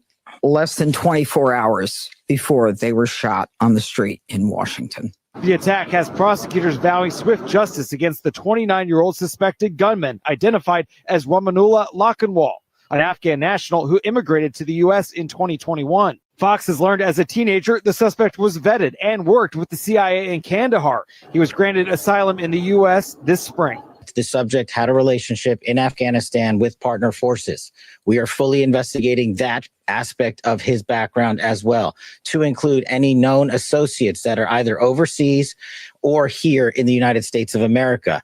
That is what a broad-based international terrorism investigation looks like. So we got one of these situations, the same kind of stuff they're dealing with in the UK and London and France. A terror attack in broad daylight. The man yelled, Allahu Akbar. And then we learn that supposedly this guy was a refugee from the fall of Kabul. Then the most interesting part, in comes the Trump administration, now validating pretty much what we already knew. We've got a released State Department email from the Biden administration from back during the fall of Afghanistan in 2021. And it now basically confirms exactly what we suspected at the time. They were not vetting the people that they were putting on those planes. I mean, as if you needed to be told that, considering the scenes that we saw on the day, with people hanging on to the plane as it was flying into the sky, only to watch them one by one falling to their tragic end, just bodies falling from the sky. You mean to tell me that wasn't an organized, vetted evacuation of Afghanistan? Yeah, of course it wasn't. And well, now we've got the document to prove that they were flying blind throughout the entire Afghanistan withdrawal. Literally, from their own words, they were rushing to resettle these Afghans without even knowing who they were. Apparently, there were spreadsheets of names just kind of bouncing around, and you had top Biden officials asking, do you recognize any of these people? To which mostly the answer was no. They were supposed to be evacuating current employees, personnel as well, but instead what ended up happening was they were just packing up these planes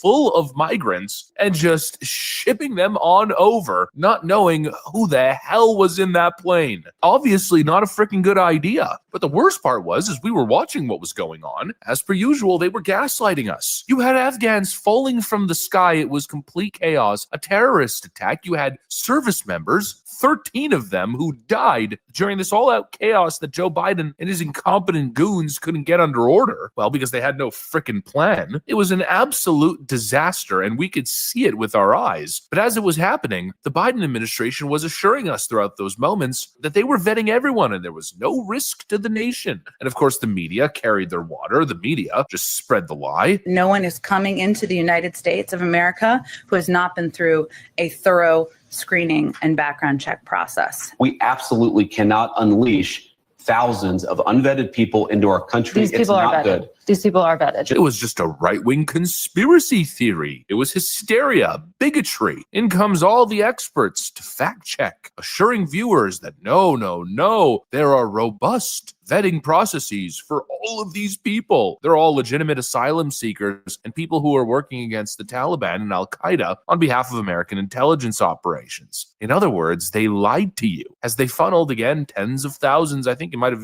even been possibly over 100,000 or somewhere close. Can't remember off the top of my head, but it was certainly multiple tens of thousands of unvetted migrants were being poured into the country. And now look, we were right again. The conspiracy theory was less theory again. And the tragic prophecy becomes real because the left ignored every freaking warning in favor of the virtue signal, the photo op. Nothing can go wrong. The all-virtuous left turns a blind eye to all the most obvious, deep red, flashing warnings, always with the same cultural relativism nonsense. I don't believe that anyone is coming into the United States of America or the UK, as a matter of fact, because they want to bring about a Salafist-style Islamic caliphate in London. I know you won't agree with me on this. It's not about whether I agree; it's about whether the facts agree with you. I don't think that's the case. Hold on. I think ultimately, let me just give you some facts then. We have a terrorist attack on a monthly basis by an Islamist, effectively. We just had 2 in the space of the last month as we're recording this. 33%, I think, of British Muslims want Sharia law in Britain, according to polls.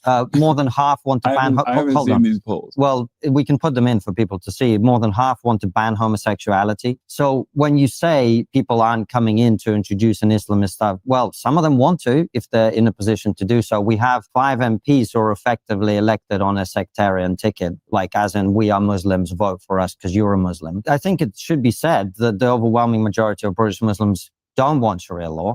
But if 33% of them do, you can see why a lot of people who don't want Sharia law might be concerned about that, right? Always the same thing, right? The left pointing at the distraction. Here they are opening the floodgates. They point at the Muslim community and say, look, there are good actors. Therefore, ignore the obvious glaring issues. But yes, I'm not going to deny that obviously there are plenty of good Muslims who come to the West. They contribute, they assimilate, they live peacefully, work hard, raise families, never harm anyone. I understand that. But of course, that isn't the whole story now, isn't it? It's always using, anecdotes or a half truth as a shield to avoid the very uncomfortable conversation that is the elephant in the room. And the reality is that there are massive swaths of the Muslim world where extremist beliefs are normalized. And so you have to be very careful. And we're talking about over 1 billion Muslims across the world. Anywhere from, let's be really generous and say 10 to all the way up to 40, 50% have extreme anti-American, extreme fanatical religious views. If they hate America, hate you, hate Western civilization, with some of them even being tied to terrorist organizations, well, that equates to hundreds of millions of people. And so when you're in that part of the world and you just open up the floodgates, everybody get on the plane and pack in, well, just statistically, you're likely to import a few terrorists. That's not racist. And to issue that warning is not racist. First of all, Islam is not a race. And secondly, it's just a factual observation. You cannot import a fanatical religious horde that seeks to conquer you, to replace you, to uproot your entire society. You cannot import those people and expect that it's going to go well, that everything's going to be peachy and fine. That's simply not how the real world works. And just imagine how bad it really is, how bad it's going to get and continue to get if the Trump administration hadn't tackled the issue. Joe Biden let in likely over 10 million unvetted illegals. How many terror cells are already embedded within the nation? But I guess I'm just a bigot. I'm just a racist for asking that question or having that concern. Well, once again, it seems as though reality is undefeated against the ignorant, naive left. That's what I got for you guys anyways. If you enjoyed the video, make sure to leave a like and possibly subscribe.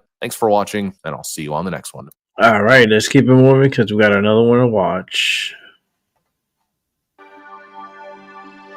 Hey guys, welcome to the Liberal Hive Mind, a channel solely focused on exposing the abundant hypocrisy of the left. And of course, here's your meme of the day, brought to you by 5mind.com. A lot of things can happen in 10 years. And in this case, really, this experiment has been going on for, I'd say, at least 2 decades at this point. So let's call it 20 years. But anyways, over that kind of time horizon, a lot can happen. And a lot does happen. In the modern day and age, everything is logged, quantified, organized, put into a database, analyzed and overanalyzed. And so, back then a lot of the debate was feelings and emotions and biases kind of dominating the conversation. But nowadays, we could stick straight to the facts. We could ignore all the emotional la-di-da narratives and stick straight to the facts as all of it's been collected over the last however many years. But yeah, no more bullshit narratives, no more emotion. Now just straight to the facts. Well, let's just say the facts don't exactly help justify the left-wing view. The whole mass migration scam that's been forced upon the Western world by these globalist elitist conglomerates has now officially imploded. And interestingly enough, Denmark seems to actually be at the core of the conversation. It's no longer about these naive platitudes that the left is always pushing. The conversation is no longer about alt-right racism. No, now it's about the facts. It's about the data and statistics. Let me show you guys exactly what's going on. We got some stuff to get into, so let's roll the tape. All right, folks, so I first want to start off with this little Will Kane segment on Fox News. He's covering Denmark and their recent shift on immigration. They've now done a complete 180, going the opposite direction of the European Union, and they've implemented some policies here to cut down asylum seekers by 90%. Take a look. Denmark has made it inhospitable for migrants and asylum seekers to Denmark. What are they doing? Well, they've extended the process, lengthened the amount of time till someone can gain permanent residency in Denmark. You can't just show up and all of a sudden become Danish. They've made housing much less accommodating, much less welcoming. They've even threatened to confiscate jewelry and valuables of would-be refugees in order to pay those refugees' bills. Now, Denmark is doing this because they don't want to look like the UK and France. Take a look at asylum applications in Europe over the last 10 years. Take a look first at Great Britain. In 2015, just under 40,000 asylum claims. That spikes above 108,000 some 10 years later. Same thing in France, from 70,000 to 130,000 in that time frame. But look at Denmark. It's gone down from just under 21,000 to just over 2,000 in that same time frame. That one quote I think really tells the whole story. Quote, they don't want to look like the UK or France. And that right there is the whole ball game, folks. At first, it was all these la-di-da platitudes, all these naive notions. Everyone's equal. Nationalism is racist, and you should essentially surrender your country, your heritage, your traditions, everything, and adopt this idea of a globalist post-national state. But obviously, the world's a whole lot more complex than that. And obviously, we know there's different types of humans. There's different types of cultures. cultures, and not all of them are compatible. And well, that reality seemingly has completely decimated these naive notions of these melting pot post-national utopias. And nation after nation are jumping off the bandwagon, jumping off the train, because clearly this train is headed straight for a freaking cliff. And it all comes back to a very uncomfortable truth that, of course, the left is constantly seething at. You're not allowed to look at statistics, but look at the freaking statistics. This is from Denmark. Yeah, here's the uncomfortable truth. Not all source countries are the same. This is a violent crime graph, and you've got all foreign nationalities represented. And well, you'll notice a very clear pattern. Migrants from certain regions in the world commit crimes at massively disproportional rates compared to other regions. The difference mostly between Asian countries, European countries, and then, of course, Central African, Northern African, and Middle Eastern. Look at the disparity. And so I guess now the question is, does this matter? Are we allowed to set up our immigration policy in a way that prioritizes those coming from the bottom nations, the ones whose immigrants seem to mesh well in our societies, not commit crime? In many cases, like look at the Japanese, for instance, committing crimes at lower levels than actual natives. Or must we follow the path of cultural relativism and say, nope, no statistics. I'm blind to it all. Everyone is equal, and we should continue allowing the masses to invade our nations? Well, I think the answer is pretty obvious now, isn't it? And clearly it's not about race. If you got Group A that comes in, works, pays taxes, barely shows up on crime stats, genuinely wants to be a part of your society, they're contributing, law-abiding, they're an asset, they make your country better, well, then I think most people don't have an issue with a little bit of that kind of immigration. But then you've got Group B that comes in and is massively overrepresented in violent crime. They're not contributing. Huge portions of these communities are taking advantage of public benefits. In many cases, there's mass fraud rings that are going beyond just taking advantage personally of the benefits. You've got problems with crime and religious extremism. Is it as simple as shut up bigot and let them all into your country? No, it really shouldn't be. And I think every nation has the right to say we are not doing this. And now based on this data, based on the facts that are being released, the data that's been collected throughout this mass migration experiment, nations are saying no, they're opting out. Denmark is saying absolutely F no. Japan is, of course, saying the same thing. They got a little bit of a taste. Their GDP is getting crushed because their birth rate is so low. Their country is borderline collapsing. And yet they experienced a fraction of what's going on in the European Union. And of course, what they're trying to bring in America. And they said, no, not happening. They saw a little bit of the results. It's getting dark out here. It's getting real dark. Bro, what is this? Are you crazy? Bro! Oh! Bro! I tell you, bro! Where are you?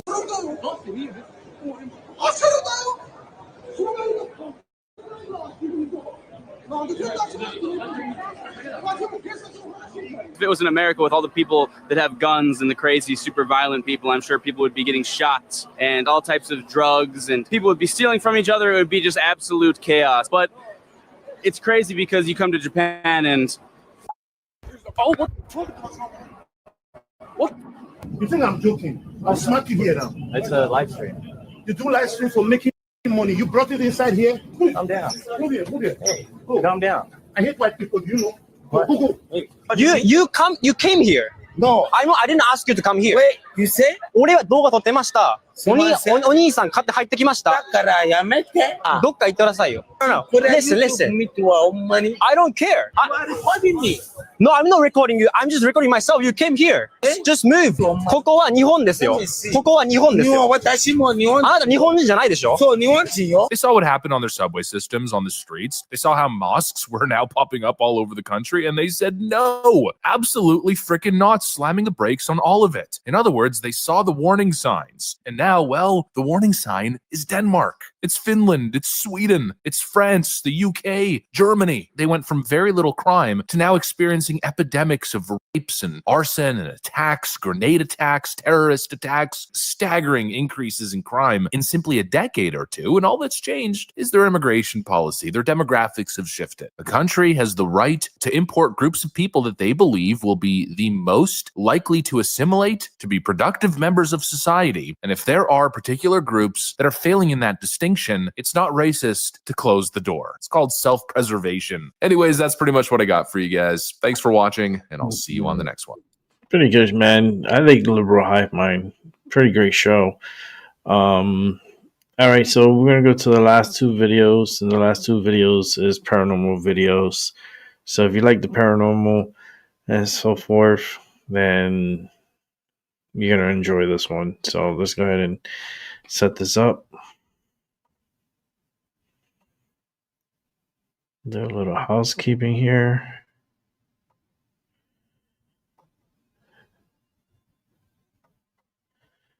All right, and let's watch and enjoy.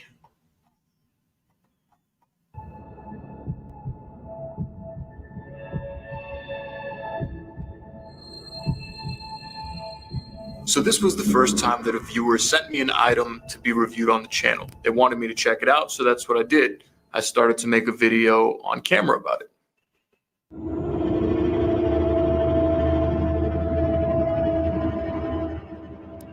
So you've seen me make dark web mystery box videos, Dybbuk box videos.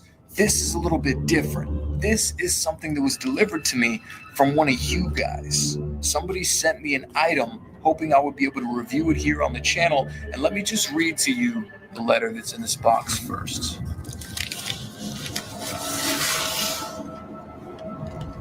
Dear Casey, I see you enjoy opening scary items on your channel and playing with black magic. I spend half of the year in Haiti, and several people in the village I live practice voodoo.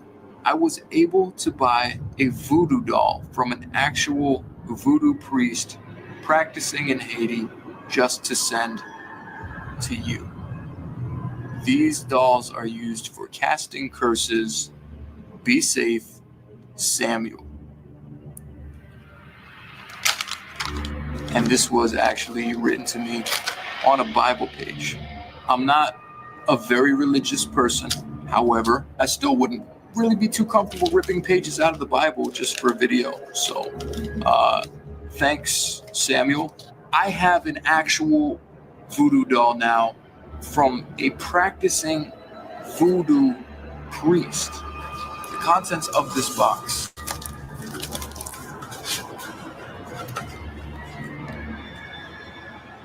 So there's bird feathers in here, and I don't know if these were actually attached to the doll at one Why point. he's not wearing gloves? It's the next question. Why is he not wearing gloves?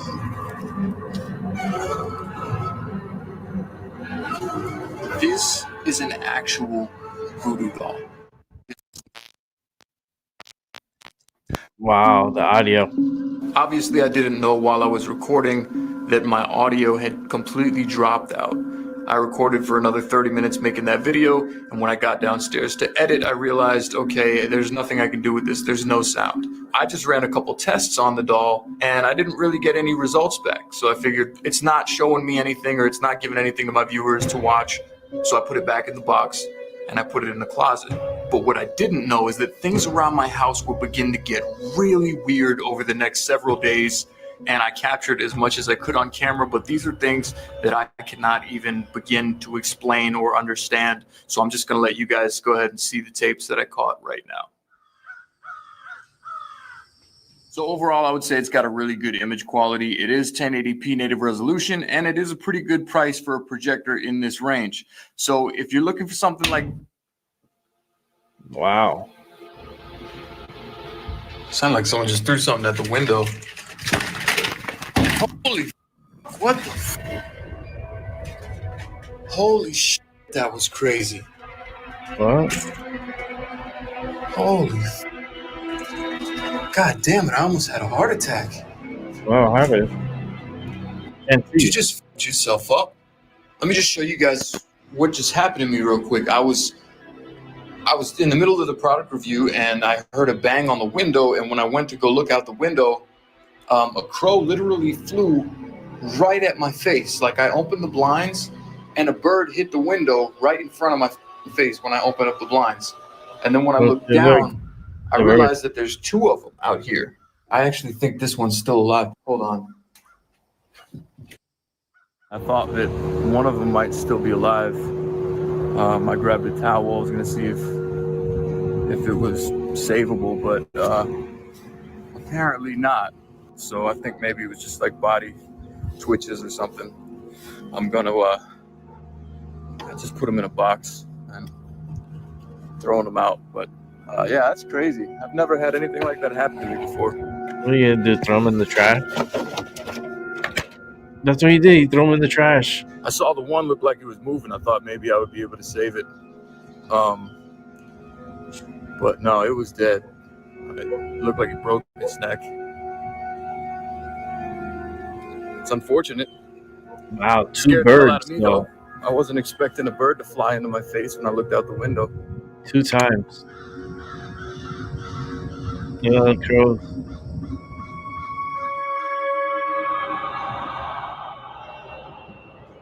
So I woke up and I was sweating. I was actually having really, really bad dreams. And I came downstairs to get a bottle of water. And this light is being really weird in the living room. I'm going to spin the camera around. You see that? Oh, yeah. I'm seeing like orbs and stuff on camera too. Mm-hmm. I saw that too. Look at another orb. They're there. Look at that. Wow, another big orb. I've never seen this light do this ever. Wow, you got a lot of energy going on right now. Earlier today, a bird flew into my window while I was recording a YouTube video. And now Yeah, this light, down how here it's is doing, just flashing on its pulsating. own. And I turned out all the lights before I went to bed. This is not like hooked up to a switch on the wall either. I'm the only one right now in my house. That's what you think. But look, check this out, guys. See this light switch? Hall light. Okay, look. Hall light on and off. Okay.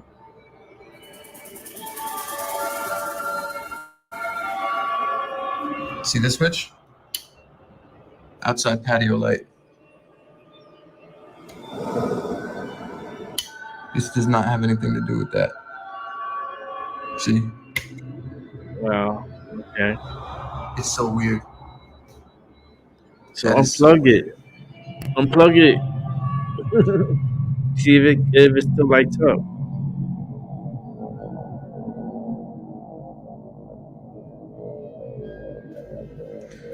But I don't know why it would be doing this. I mean, what you about to And they're doing it like one after another. You buy it at IKEA? And then two. Yeah, be careful with IKEA products.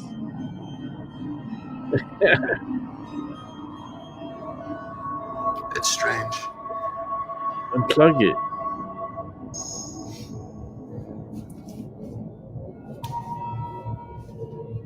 And if the light turns on while it's unplugged, then you know you got something really crazy going on. No fucking way. This is fucking insane. This is impossible. It's unplugged! Yes! Wow! It's unplugged. This is fucking crazy. Oh, wow. That is strong energy. Okay, it just stopped. Let me turn the flashlight on. I can't believe that I just caught that on camera. This was unplugged for about 10 seconds, 15 seconds while this thing was still flashing.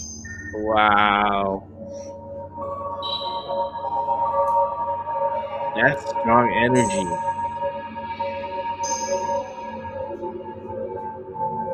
And this is his home. As I always say, like, look, you can come, but you gotta leave. You can't come over here acting crazy neither. You gotta keep it moving.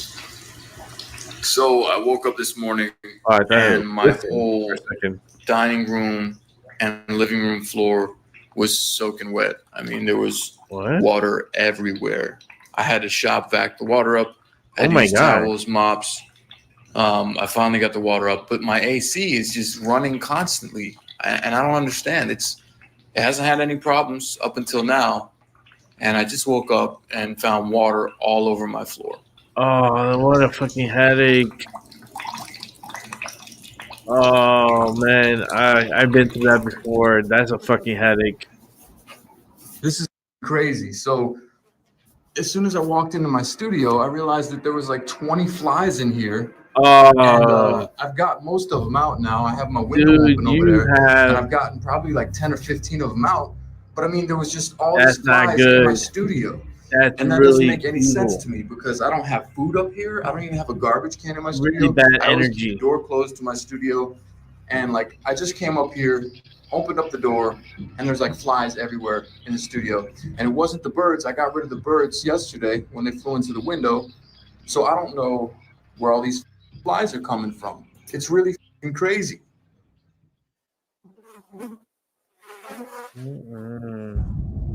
Oh, look, there's more. Look, they're walking on him. My house is literally falling apart. Like, this is probably like the most cursed place in South Florida now because of all the crap that I do in my home. And I don't know. There's flies all around my house. The AC has been dripping. It was pouring water a couple of days ago. And it just started like out of nowhere. I haven't had any problems with my air conditioning since I moved in here. And after I opened up the box with the voodoo doll in it, flies all over my house. My AC unit has been dripping like gallons and gallons and gallons of water. It's being replaced tomorrow. This is literally from the last like 5 hours. Wow. It's an AC unit. Big deal, I know. Dripping water. How the Big hell? deal, I get it. But there's just so many different things going on at the in this same time. house. Maybe this is all just coincidental, but I feel like it's worth documenting. Yes. And yeah, constant dripping. That's crazy. Oh, man. Hey, bye. So I was just about to take Zoe out for a walk, and I realized there was like sticks all over the floor outside of my door. I thought it was sticks anyways. I thought it was Your like worm? branches. But then I realized these are not sticks. Your worms. There is like thousands of worms all over my patio. Oh my god. Yeah, you gotta really that object It that rained today, but I mean it rains all the time down here in South Florida, and I've never had anything like this come up. damn the birds will have a buffet there right now. That's crazy. Birds would be having a field day with all these worms. But he was given this object, a civic box, and it had a voodoo doll. And now he's been cursed. And he's having these weird shit happen to him. I've been hosing these things down all day. I sprayed them off my patio. They're back again.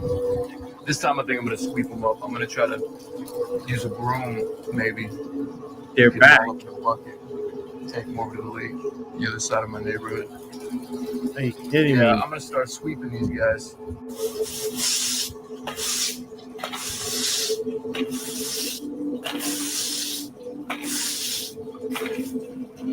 Just another regular day playing with voodoo shit, having thousands of worms show up on your patio. Damn. They're everywhere. I'm about to go outside again and show you guys this, but I've lived here for 3 years now, and I've never seen anything like this before in the whole time that I've stayed here. I mean, this is really like insane. Hold on. Oh man. Oh shit, look, there are more. There's so many of them. Look at this shit. They're all over the place. These fucking things are everywhere. And they just keep coming back. I don't understand. I really don't. I don't fucking get it. I must have swept 2,000-3,000 of them earlier today. And now here they are again. Wow. Just everywhere. Everywhere. That water. But man, they're like bloodworms. Where are all the fucking things coming from? Why are they coming off? I know it's because of the Seems like something out of a the horror. package you got.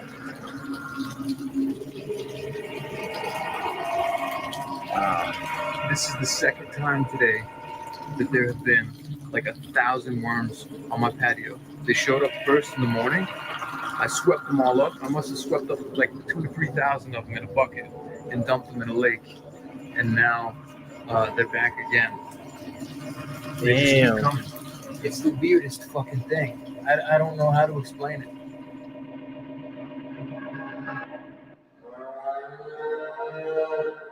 So you guys are going to believe me or you're not.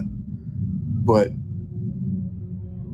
tons of crazy shit has been happening here that I cannot explain. Wow. There's been over 5,000 worms on my patio in the last 2 days. 2 birds killed themselves on the glass window in my studio. While I was trying to record a product review, there's been like 30 flies randomly that just appeared in my YouTube studio. Wow. The light was flickering on and off by itself when I went downstairs. My AC broke. Like, there's tons of strange shit happening here. And I've done the best that I could to capture everything on camera. Like I said, you're going to believe me or you're not. And that's fine. But 3 times now, while I'm here laying in my bed, have you ever heard a noise when you're falling asleep? Like, you hear like a door slam? Like, as soon as you're entering like a sleep state, a door slams. What? And then you like wake up and you're like, you don't know if it was real or not. Mm-hmm. This is the 3rd time tonight that I've been falling asleep. And as soon as I start drifting off into sleep, I hear like an animal noise outside. What? And it's like a cow or something. What? I know it doesn't make any sense. I live in the city. I'm not in the farm area. I have nothing but concrete buildings around me and streets and city lights. There's no cows here. All right? But every single time I start falling asleep, I hear a loud noise outside. And it sounds like a cow. I think it's in my head. So I'm going to turn on an audio recorder when I go to sleep now. Yeah. And if a I hear video it again, recorder, if it's captured on the audio recorder, then I'll know it was real. But I don't know if it's real or not, because every time I start falling asleep, I hear it. So as you can probably tell, I haven't been sleeping too well the last couple days. My AC's been broken. I've been hearing noises. I just checked the audio recorder on my computer, and it's kind of weird because ever since I set the audio recorder up last night when I went to sleep, I didn't wake up anymore hearing the noise. Been having a lot of bad dreams. I've been waking up hearing things, and there's just too much going on around my house right now. I'm actually going to send the doll back today to the sender. He has a return address on the box that I received it in, and I think it's about time that I get it out of my house. Yeah. Before I pack it up, I want to check one more thing. What are you going to do? EVP? So I haven't even touched this thing since I made the original video on it. It's been in my closet. I put it in the box and I put it away.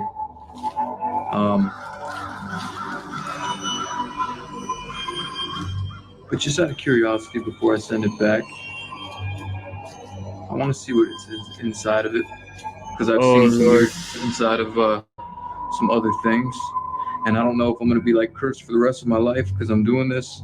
I don't know. Oh no! Hopefully not. What is he doing? But I want to take a look inside this thing. Oh no! Talking about like taunting the spirits, right?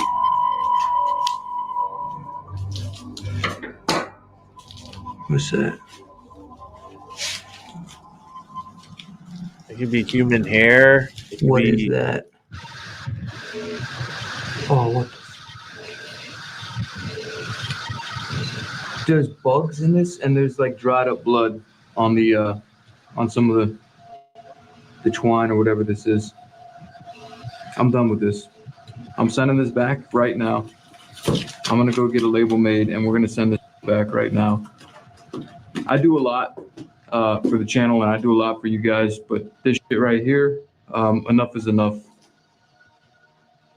Well, you cut it open now. What are you gonna expect now? So I did exactly that. I packed up the doll, I took it to UPS, and I shipped it back to Samuel, the person that shipped it to me in the first place. And it seems like things have slowed down around here. I haven't seen anything weird. I haven't been hearing anything weird. Pretty much seems like all activity has stopped since I shipped the box back. However, if anything does begin to happen around here, I always have my phone on me, and I really... Oh, the fly.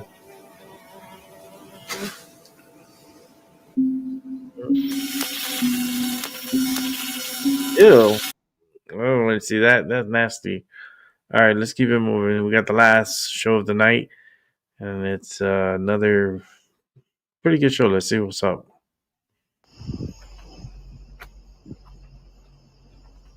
When we first arrived at the house, it seemed like there was a thunderstorm rolling in. So we were preparing ourselves for your regular cliche, dark and stormy night.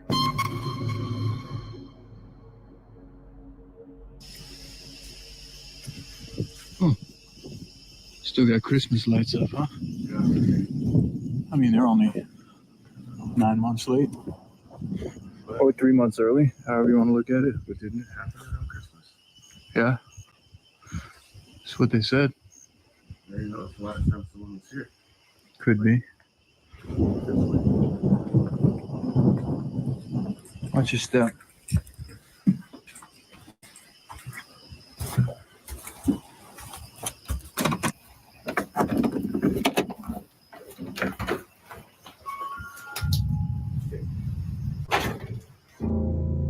Colton and I entered the place, and it was a very old vibe. It was like old vintage kind of stuff around the house. Really cool looking mirrors and statues.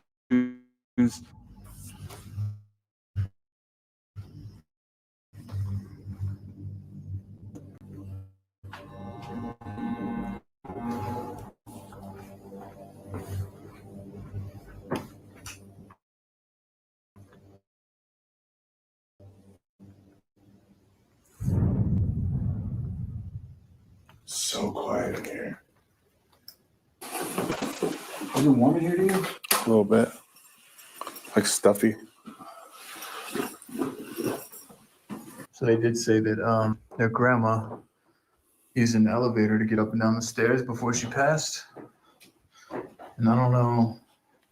Or maybe there's like something on the inside where like it. Oh no, this is just a bathroom. You know those ones that you like sit in? Oh yeah, that's exactly what this is. That Look. carries you up. What? Oh. See that? Up there? Yeah, that's super old school. Does it work? God, it's like dusty in here. Oh, here you go. Nope. Hold on. Am I doing it I'm wrong? about to do some Final Destination shit on me, bro. Mm-hmm.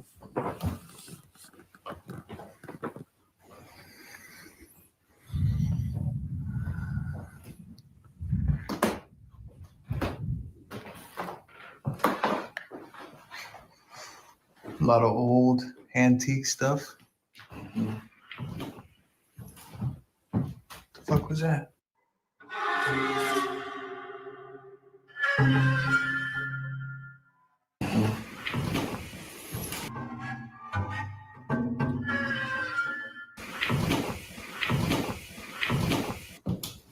You hearing stuff?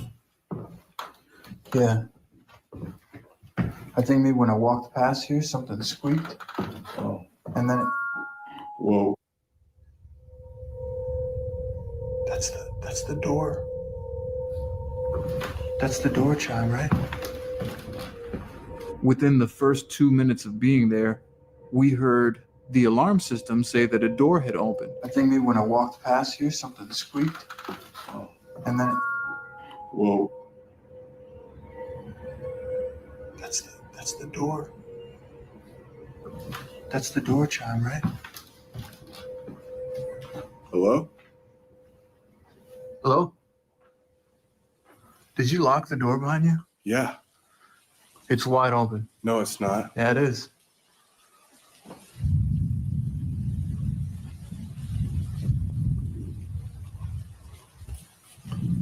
Hello? I closed the screen too.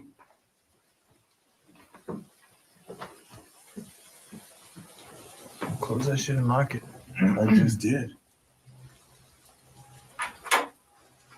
Yeah. I'm positive that I closed and latched and locked the door behind me the second we walked in the house. I just did the same thing. You just did that, right? Seconds ago. We actually locked it again on camera, made sure it was shut all the way, and we continued to do the initial walkthrough. The fuck? Hello? Did you leave the bathroom door open? I believe I did. Oh, did you see the cross over here too? They did mention they keep crosses by the doors as a form of protection. Oh, let's hope they work. A lot of old wallpaper, antique stuff. This place is definitely well lived in. Yeah. But not for a long time. What the fuck is that? The front? That is not it again. What? Bro, shine your light. Oh, fuck. Shh. What is that? Don't fuck with me right now. With you. What is that? As we looked back towards the front of the house, we noticed the chandeliers were swinging. What? Bro, shine your light. Oh, shh. What is that? Don't fuck with me right now. I'm not fucking with you. What is that? No way, that's a do-it-yourself thing again. Wait. It stopped.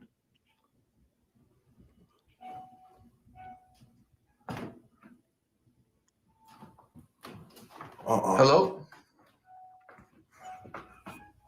I don't even want to walk underneath that right now, bro.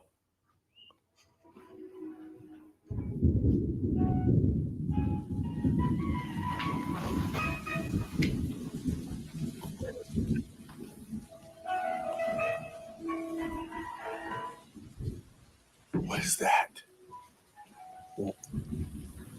There's a record player in here.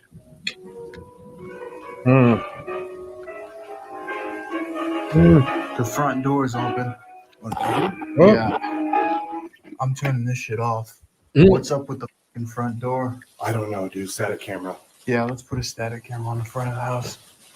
When I tell you it was bone chilling, it stopped us both in our tracks. What the fuck is going on here, bro? Colton and I decided that it would be a good idea to set up static cameras, and one specifically on the front door because it had already opened up twice since we had been in the home.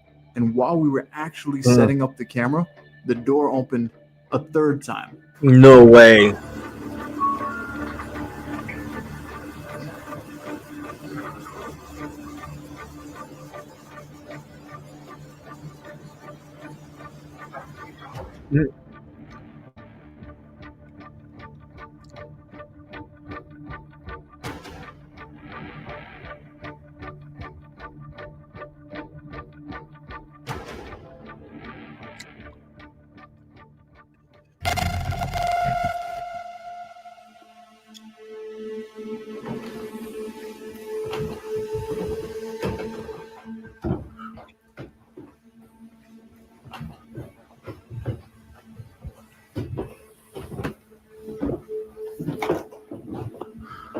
Hello?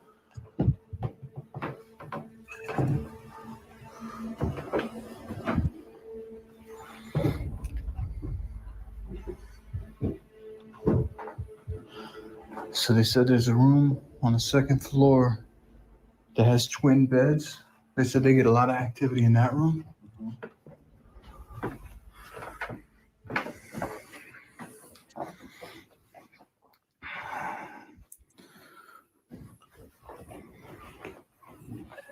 Wait, shh. You hear like a girl's voice?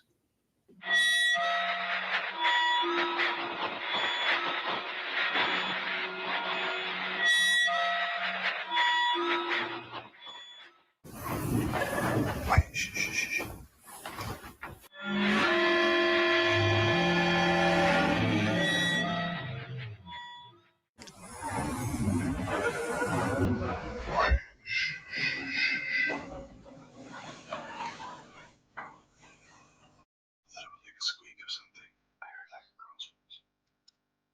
as we were just about to exit that room, we heard what sounded like a little girl crying. Crying or some shit. Where's that coming from? Hello?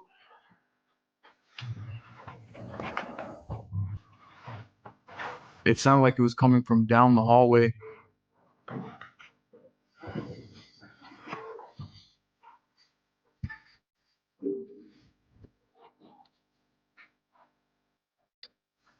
With that wallpaper, It you know ended that up house leading us all day. into the room with the twin beds.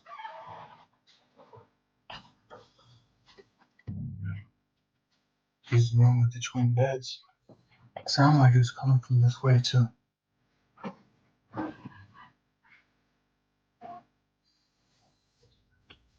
Yeah, no problem.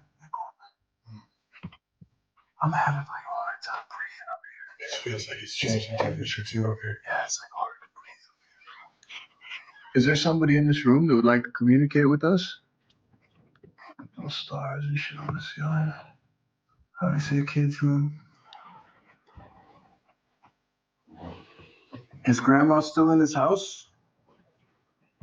Can we talk to Grandma?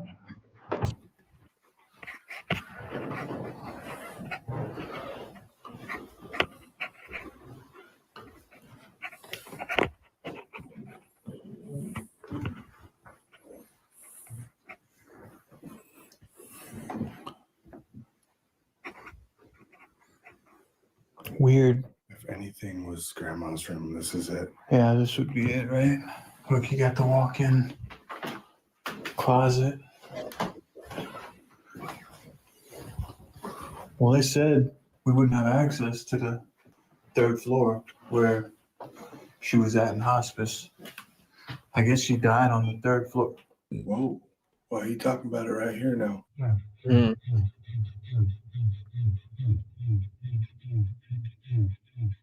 I guess she died on the third floor. Whoa. Why are you talking about it right here now? Where you at? Show yourself. Come close to us. Where are you?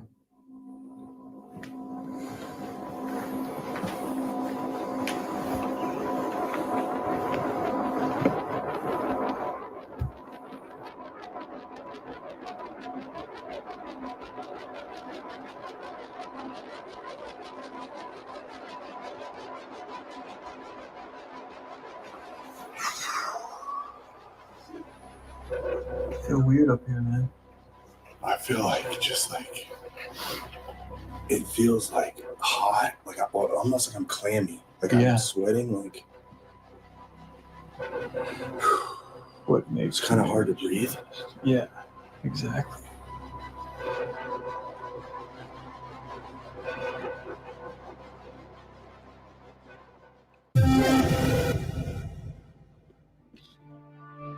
So after we hear all this stuff going on, we went to the hallway and we put a yes/no prism right in the center. All you have to do is come close to it.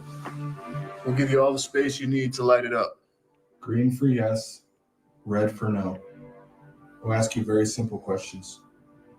Do you know that you're a spirit? Do you know that you've crossed over to the other side?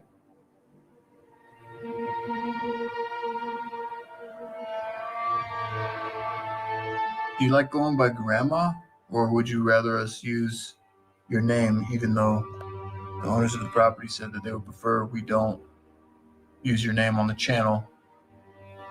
Would you like it if we said your name out loud? Would that make you feel more comfortable? Would it make you feel better if we introduced ourselves? I'm Casey. I'm Colton. We're not here to harm you. We're not here to push you out of your home. We're only here to communicate.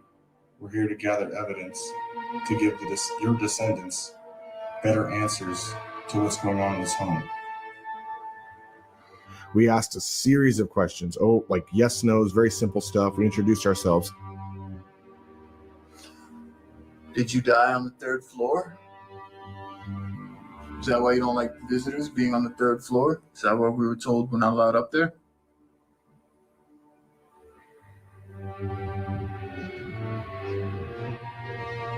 Based on what we've seen today, this evening, it seems like you're not confined to the 3rd floor.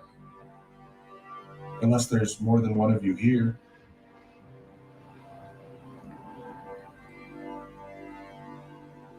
Are you willing to communicate with us?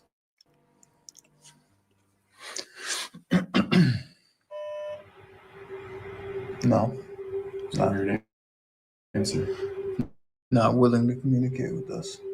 Is that the end of it then? Or And when we asked if it was going to communicate with us, it immediately said no. are you willing to communicate with us?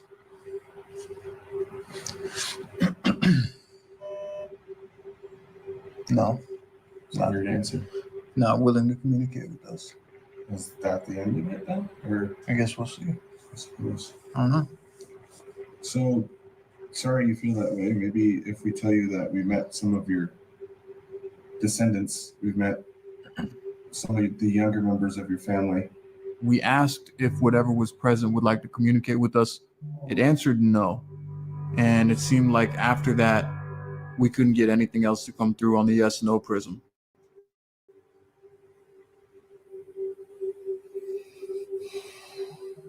Seems like it was pretty clear immediately. It's like, hey, are you willing to light it up green if you want.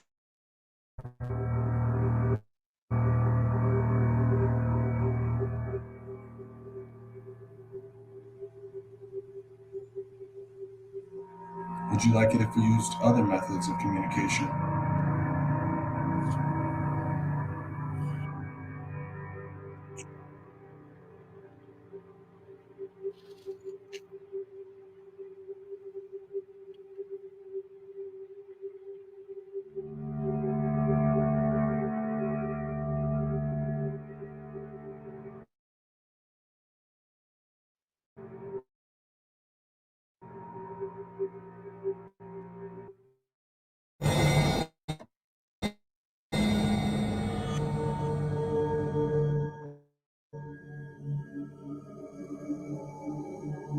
So I decided to sleep in the twins' room, and Colton slept in the master room where we initially got the EMF blip. It sounded like a doorknob handle jiggling, and it sounded like it was coming from the closet within the room that I was in.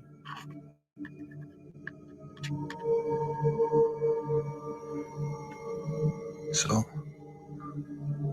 I just heard something rustling around, and it sounded like something was wiggling this doorknob right here in the room.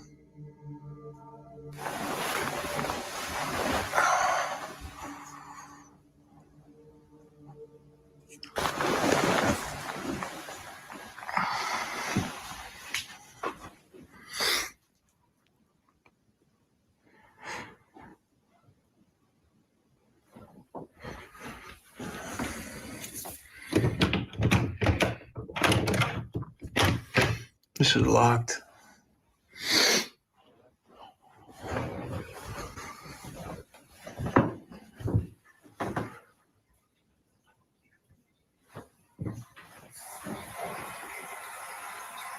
What? Water to 9 by itself.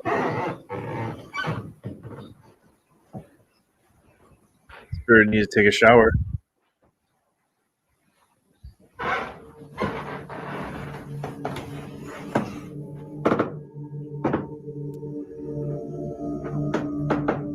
So I don't even feel like I fully went to sleep. I was bouncing in and out of sleep for, over an hour. And I remember I was having a dream. I don't remember what it was about, but I heard one noise that kind of was going with my dream, whatever the narrative was there. And then after that, I heard a second noise, which I knew was reality. I knew it was audible happening to me, which it's woke me up immediately. Hey. Here, what? There was something. Did you hear what it like? Did it sound like a doorknob jiggling? No. It sounded like someone crying or like whining. I walk. I remember it was like a dream state still because I was so tired. Into the hallway where I see Casey and he's holding a flashlight. Like up here? No, it sounded like down? Like it was Well, yeah, I don't know. I just woke up. Something sounded like it was in my closet.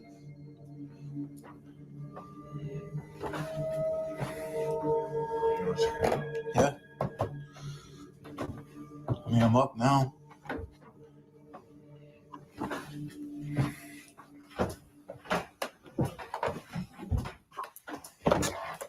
I hope the door's not opening it. Oh, whoa. Dude, oh, hold on, bro. Whoa. Oh, look. It's a flying.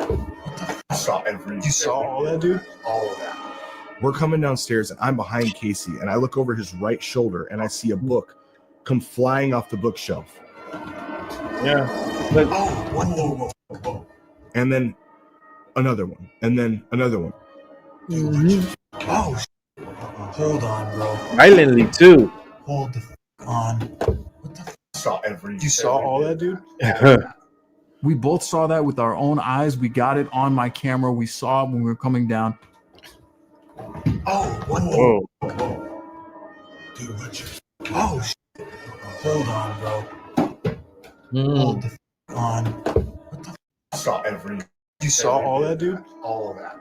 Something was throwing books off of the bookshelf as we approached the downstairs level. We need to cut the lights on or something. Yeah, dude, grab the switch light now.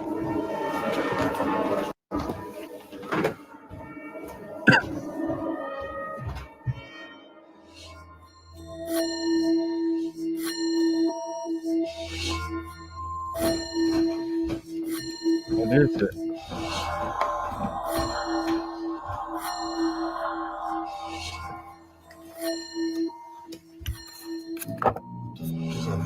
I don't know. Picture of a nun. None. Map? Something?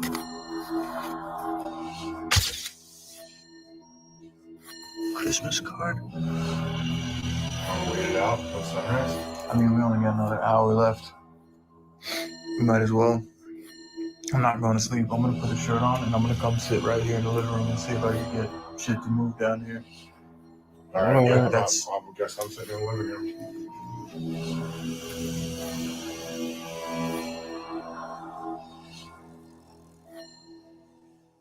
After this happened, neither one of us were going back to sleep in this house. There was all sorts of activity happening throughout the entire night. I mean, from the minute that we got there.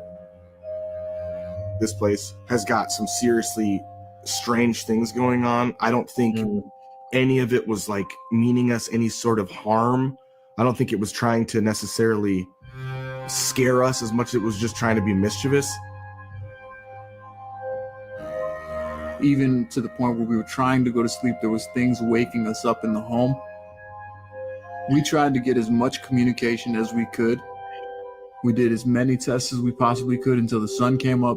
It also seemed like it was upset that we were there and it wanted us gone. A lot of the actions weren't necessarily hostile, but they were aggressive in a manner like we were not welcomed. Big time not welcome. How dare you? Alright, well, that was the last of the night. It was a pretty good one. I got creeped out a little bit. I don't know about you guys, but that one creeped me out. You know, you got these books just flying off. Like, not even books, but like pictures. And I wish I would have gotten more details with the information with the things flying on the ground. But there's places like that here all over our country, all over the world. That energy is from within, and who knows what dimension that is that's causing those types of instances to happen.